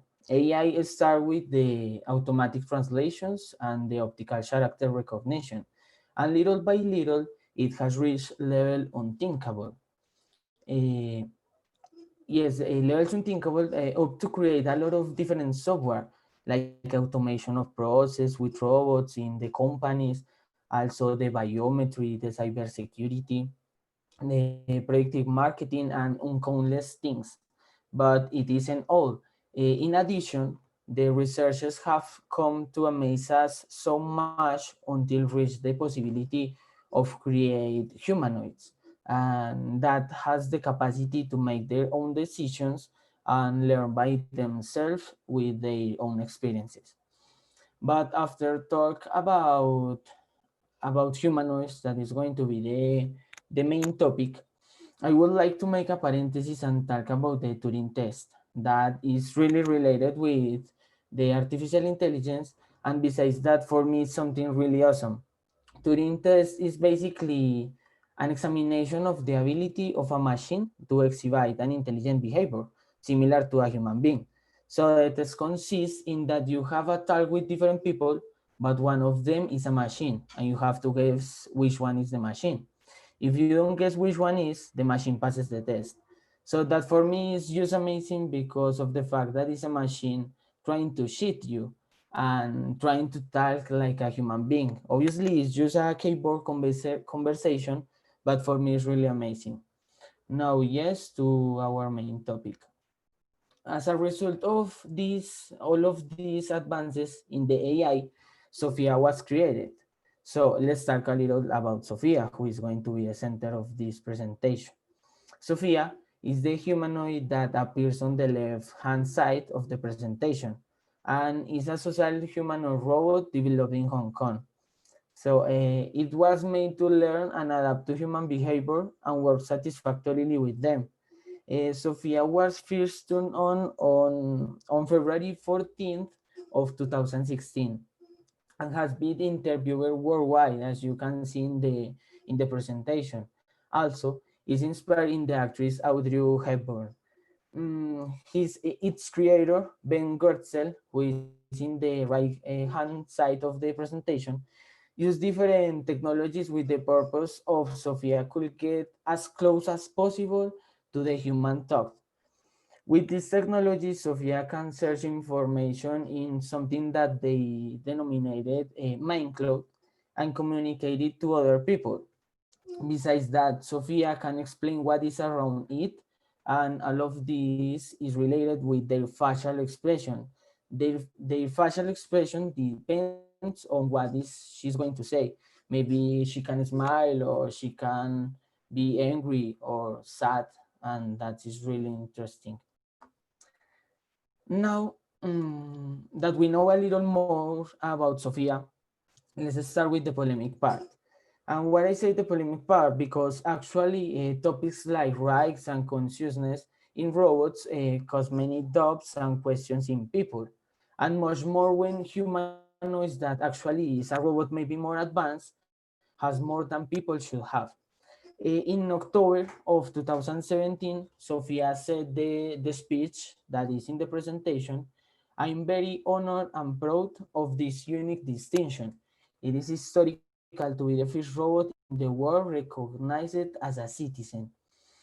Sofia said that because of the fact that was becoming a Saudi Arabian citizen, but this was really for marketing and maybe for promote the robot. But as a consequence, some questions were raised about robots and their rights, and all of this because Saudi Arabian women, for example, have to throw many things that Sofia doesn't.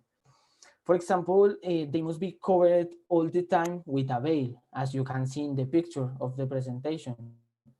Besides that, they must be with their guardian. A guardian normally is a man of their family or their husband, and the guardian have to be with them all the time when they are going to get out or maybe make any decision. Furthermore, they are like removed from the work and study world, and that is something that Sophia can do freely. Well, we know that nationality is awarded to an entity like humans, right? And of course, humans are characterized by having unique characteristics like face, irises, and fingerprints. Also, a human can be recognized using human brain waves, and that is really interesting. But what gives to Sophia its identity? Maybe it's MAC address, a barcode maybe, or a unique mark on its skin. Maybe we can identify Sophia with those characteristics, yes, but Sophia's hardware. So what is this real identity? Maybe as a result, can we conclude that without an identity, a robot or a humanoid like Sophia couldn't have rights? Let's just think in rights in humanoids, because there are two types of rights. the social rights and the legal rights. Let's talk about legal rights. When Sophia is going to vote, really, who is the one who votes? Maybe it's its creator or Sophia's criterion. Besides, if Sophia acquires rights, will have to pay taxes, and who is going to be the responsible? Let's just think in something. The AI world is still debating the principles and the uses that AI should have without thinking in how the rights should be. And with the social rights, for example, could Sophia be able to get married or have offspring? That is something really hard to think about. And if we take a look of a future, but a really unimaginable future, if the humanoids acquired rights, they couldn't claim the right of reproduce themselves with replicas, and those replicas will also be citizens, right? And as a citizens, with the right to vote, those could change society, and as a consequence, change laws too, causing to move us into a world that we will maybe never have imagined. And finally, let's talk a little the consciousness. According to Wikipedia, consciousness is defined in general terms as the knowledge that an entity has of himself and his environment. It can also refer to morality or the normal reception of a stimuli from inside and outside by an organism. If we stop and to think about this definition, we could maybe conclude that not only Sophia, if not all of the artificial intelligence entities could have a consciousness. But I actually don't think so, because of the answer of an AI would be empty of meaning and intention, because what we will have in front us is just an object programmed to simulate mental properties, right? But without the ability to have real conscious experiences. But also, there are some philosophers that defend that any functionally organized system in an inadequate way will be conscious without matter of the substance of which it's composed. So finally, we could conclude that maybe Sophia will be conscious, or at least in a rudimentary way. And that's it.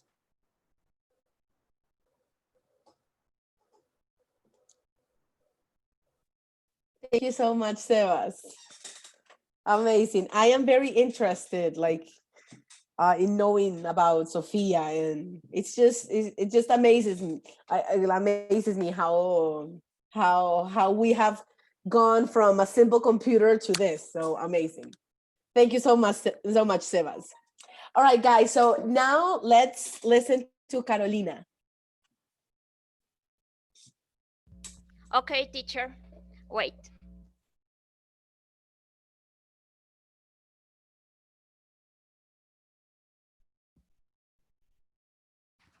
Can you see the screen?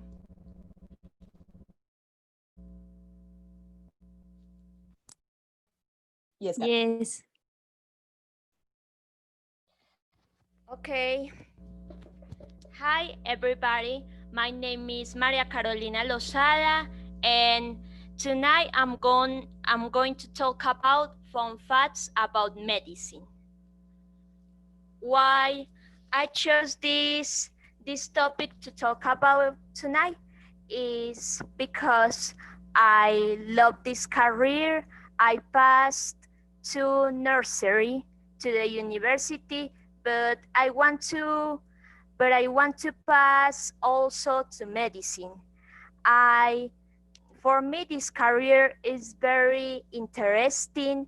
The human anatomy is very beautiful and mysterious. We are a perfect machine because we have a million of organs and systems that are very connected each other. And if we don't have some organ or system, all our body can collapse or be destroyed. And systems depends each other. So tonight I'm going to talk about the human anatomy and some curiosities, some fun facts. The first, all the organs of the body obtain oxygen through the blood except the cornea. Except the cornea because it obtains the oxygen through the air.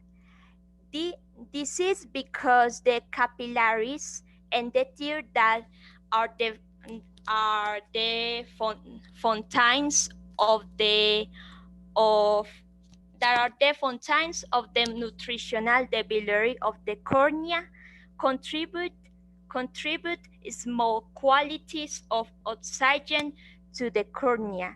The atmosphere gives it a 21% of oxygenation to the cornea with the eyes open, and with the close with the and when the close are and and when the eyes are closed, the receives a 7 and, and from 7 to 8% with to the oxygen.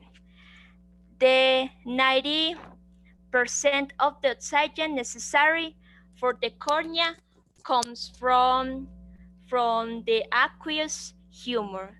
That is another fountain of the nutrition of the cornea.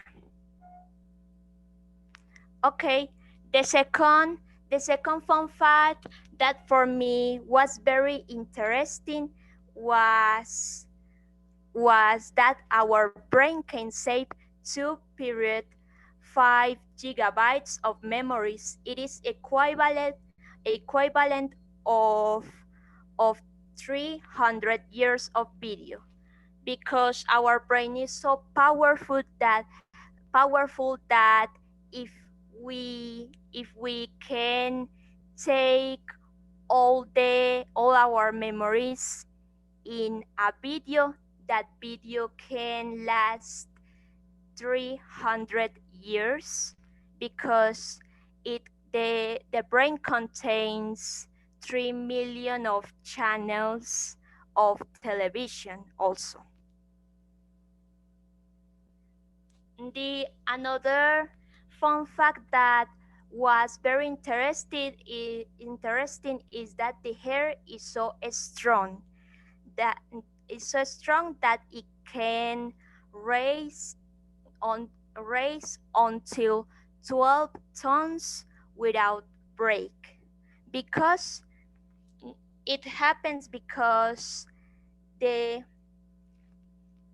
because the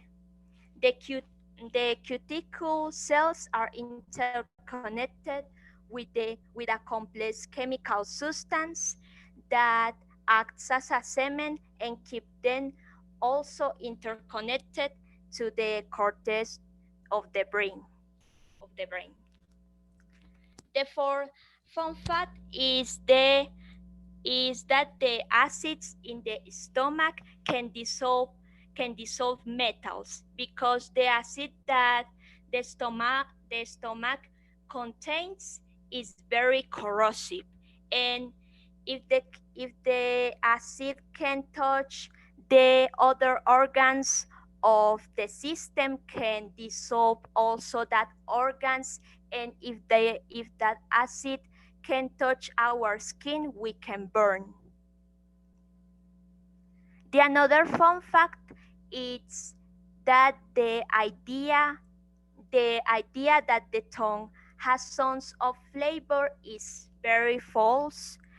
We all the in the class of biology in the school, the teachers they told us that the tongue has some sounds or flavor, but this is false, because the tongue contains a little contains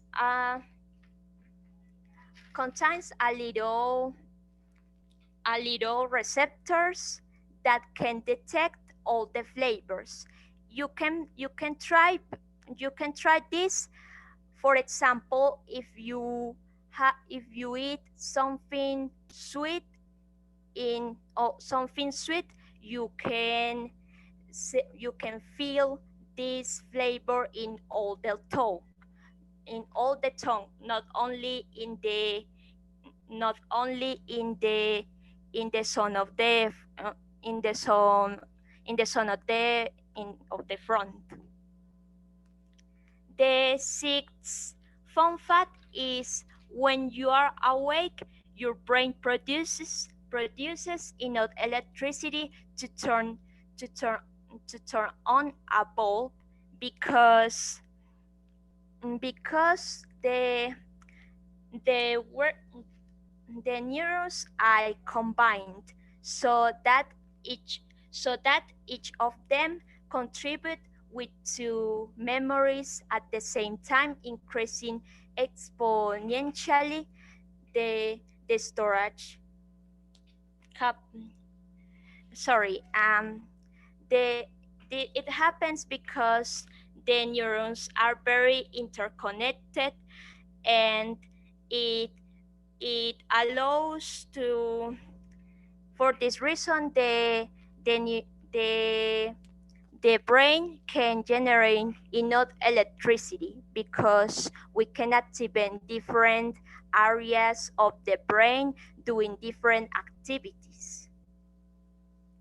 7. The people that smoke one package of cigarettes on one day run the risk of suffer a heart attack than the persons that don't smoke. In special, and the persons that smoke suffer another disease like the chronic obstructive disease of the lung, and the person can suffer a heart attack because smoking accelerates the cardiac frequency, contract the principal arteries, and it can cause alterations in the rhythm of the heartbeats. All of this make that the heart makes a big effort, and for this reason is that the heartbeats are accelerate the rhythm, and also the smoking increases the risk of suffer an accident with the system cardiovascular. The human eye can difference until 10 million of colors, but our brain can't remember of all of them because our eye contains 5 contains 10 contains 5 million of cones. That are installed in the retina, and for this reason we can see too many colors. The other fun fact is that the laugh is the best therapy against the stress. It is explained by the dilatation of the visual walls that causes the relaxation of its walls when you laugh. So this contributes to improve your cardiovascular health because the cardiovascular system, when we laugh, the internal layer of the blood vessels relax, improving the circulation of the blood and reducing the arterial pressure. And the last fun fact is that the immune system has a group of cells that fight against the diseases and virus.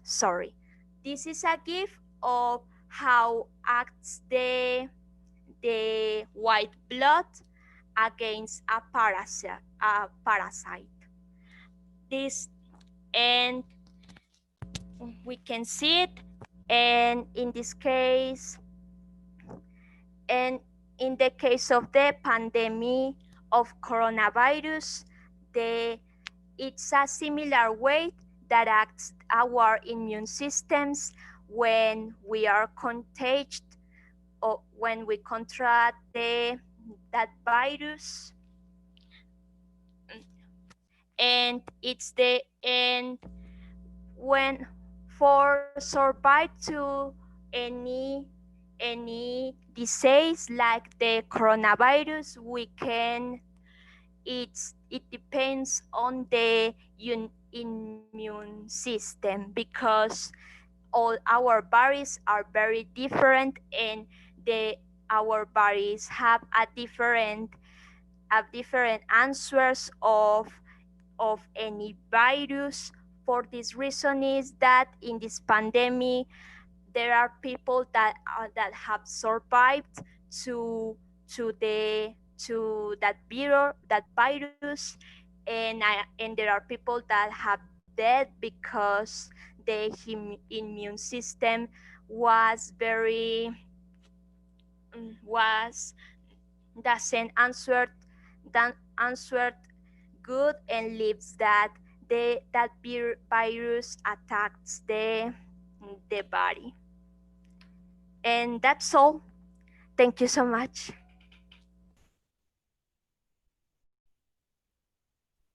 Thank you, Caro. Amazing. Excellent. You know how much I love medicine. And I'm sure you're going to get into med school. That's for sure. All right, guys. So finally, last but not least, we have the most positive, happy, and optimistic person I have ever met, which is Luismi. Thanks for that, teacher. So I'm going to share my screen now. And do you see my screen now or not? Yes. Yes? Okay. Yes. So in order to start my presentation, I have to say that as Alejo, I'm a music lover, and yeah, the main purpose of my presentation is that share with you the unknown world of trance music, as you can see here. So I know I've been talking about trance music the entire course, but what is that? So this is the moment to explain. Okay, let's begin. So I'm going to talk about trance family, because yeah, it exists as a family in trance music. So I'm going to talk about trance family and its closest relationship with the festival season. But I have to talk about first about trance music, right? So trance music basically is a subgenre of electronic dance music, or EDM, and it incorporates a lot of real instrument sounds, so like cellos, pianos, synths, and all the strings you can imagine. Also percussive elements as snares, toms, yeah, kick drum. The kick drum is like the holy grail in trance music and the entire EDM. And the kick drum is that sound that you can hear is so characteristic, is the boom, boom, boom, that, you know, that beat that makes you move or guide your way through the music. So yeah, trance music itself has many subgenres, and I'm going to explain a little bit the most important ones. So let's talk about first of progressive trance. So progressive trance is characterized by having progressive sounds, right? and also slow tempo is so quiet, yeah, but it has melodies, and those melodies are just amazing. So this is a short video about progressive trance, and this is how it sounds like.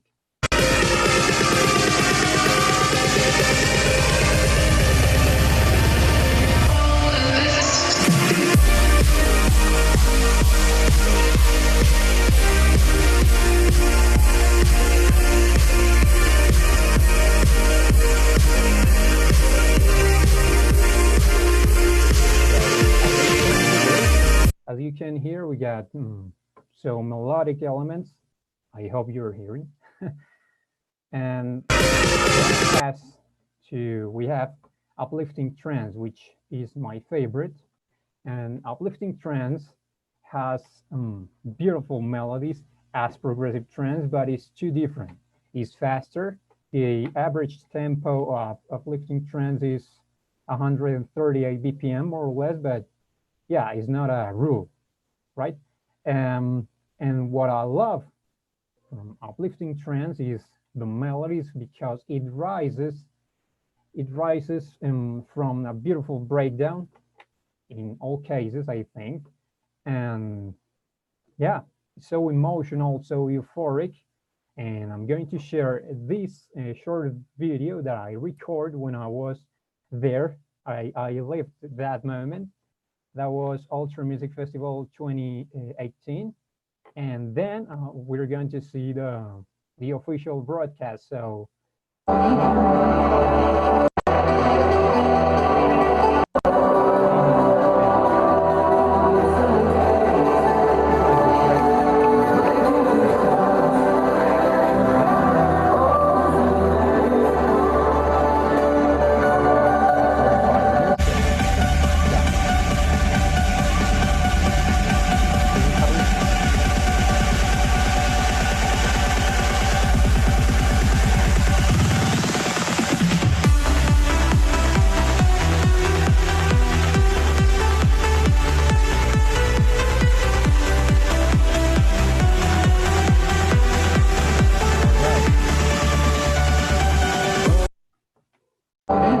we have tech trance. Tech trance is another subgenre. And I have to say, tech trance is made for crazy people, and I love it. Why? Because tech trance incorporates powerful kick and bass drops that is simple, makes you bounce your head and dance, which is amazing for festivals and events. And yeah, let's see. You're sitting there, I am standing here.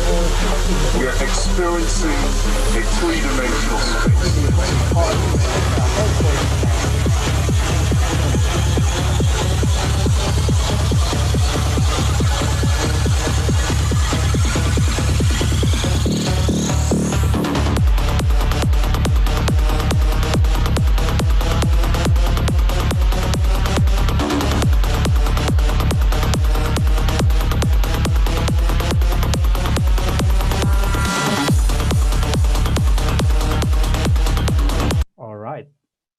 So now you can see the difference, right?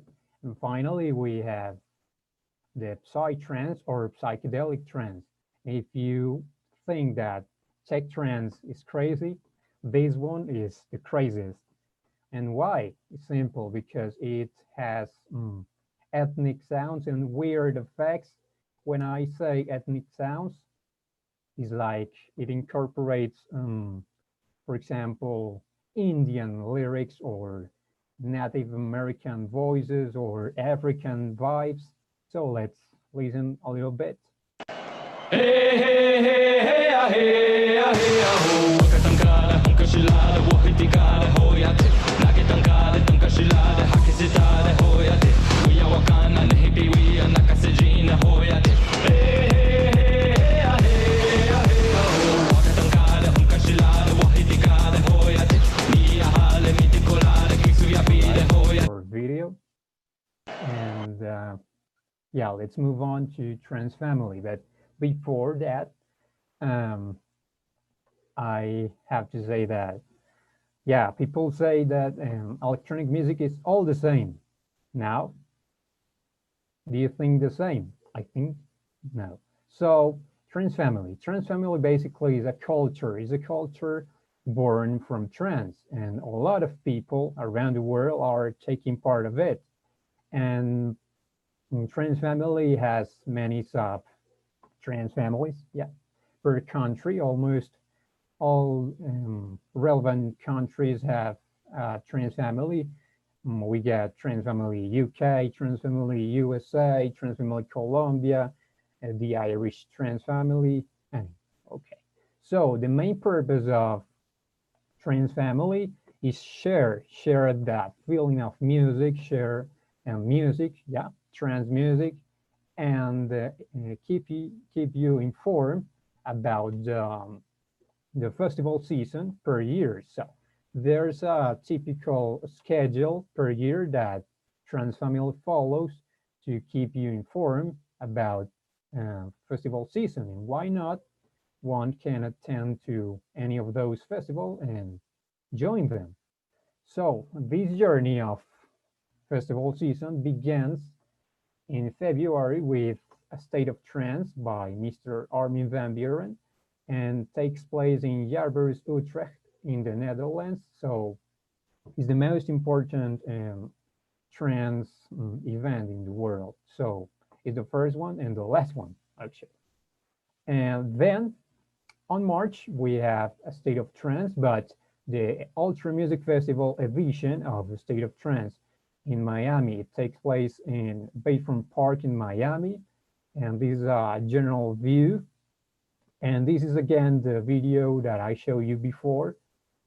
So I'm not going to play again. So you're ready. So then in June, Luminosity Beach Festival in the Netherlands takes place. It's very is just relevant because a lot of names in the trance scene attend to this festival. Look at this flyer here. We have a lot, almost 100 of DJs performing in this festival. So it's just amazing. Then in July and August, Tomorrowland is the main reference. So Tomorrowland, as you know, or if you don't know, now you know it, is in Belgium. And the most important trance events inside Tomorrowland are number one, A State of Trance by Armin van Buuren. Again, this is the logo. And Future Sound of Egypt by Ali and Fila. This guy here is Fadi from Ali and Fila. And this is the stage where he performed. Yeah, this man is so important for trance scene because the next event, which I'm going to show you now, is so important because in September, Future Sound of Egypt or FSOE takes place. The most important Future Sound of Egypt event takes place in this location. That's insane. It's just insane.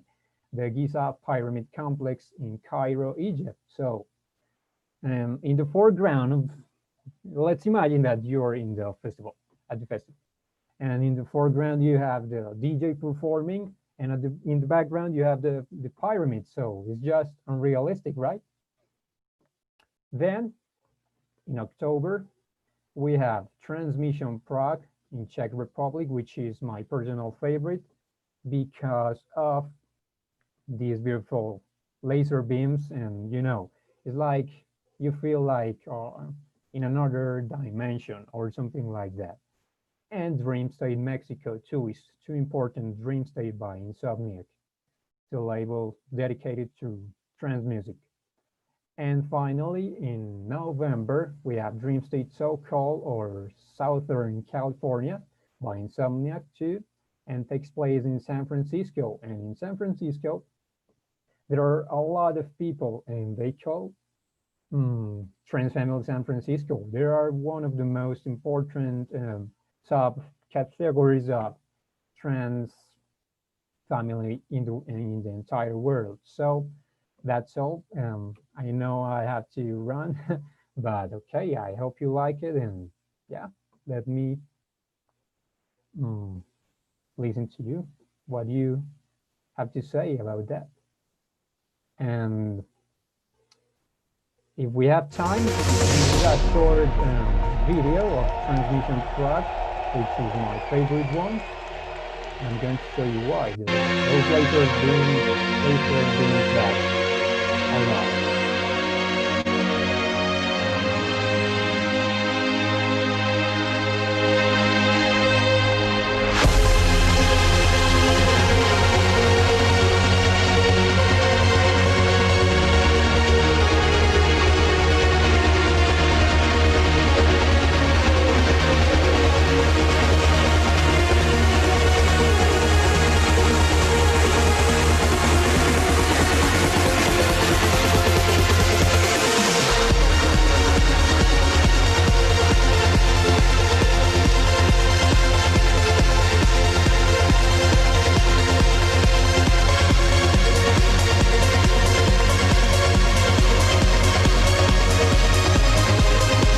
Right? I think that's all. And more than music is like a lifestyle, I guess. So, yeah, that's all. Thank you so much, Luismi. I think this was a flawless presentation. Congratulations. Amazing, amazing. Okay. And kind of mean because we all wished we wish we were there. But yeah, guys, so this is the end of our presentations. First of all, I want to highlight your amazing job, not only today, but every single day that we work together and that you studied before this course. The results are more than obvious. They're amazing. You are all excellent. You all have strengths and weaknesses, but above all, you have shown that you are I don't know, you achieved the objective of learning English. I would like to say hi to Clarita. Clarita, thank you for being here. She watched every single one of you, and we were very happy to have you here. And that was it, guys. Thank you so much. And a big, big, big hug for you. I am very, very proud. Thank you so much.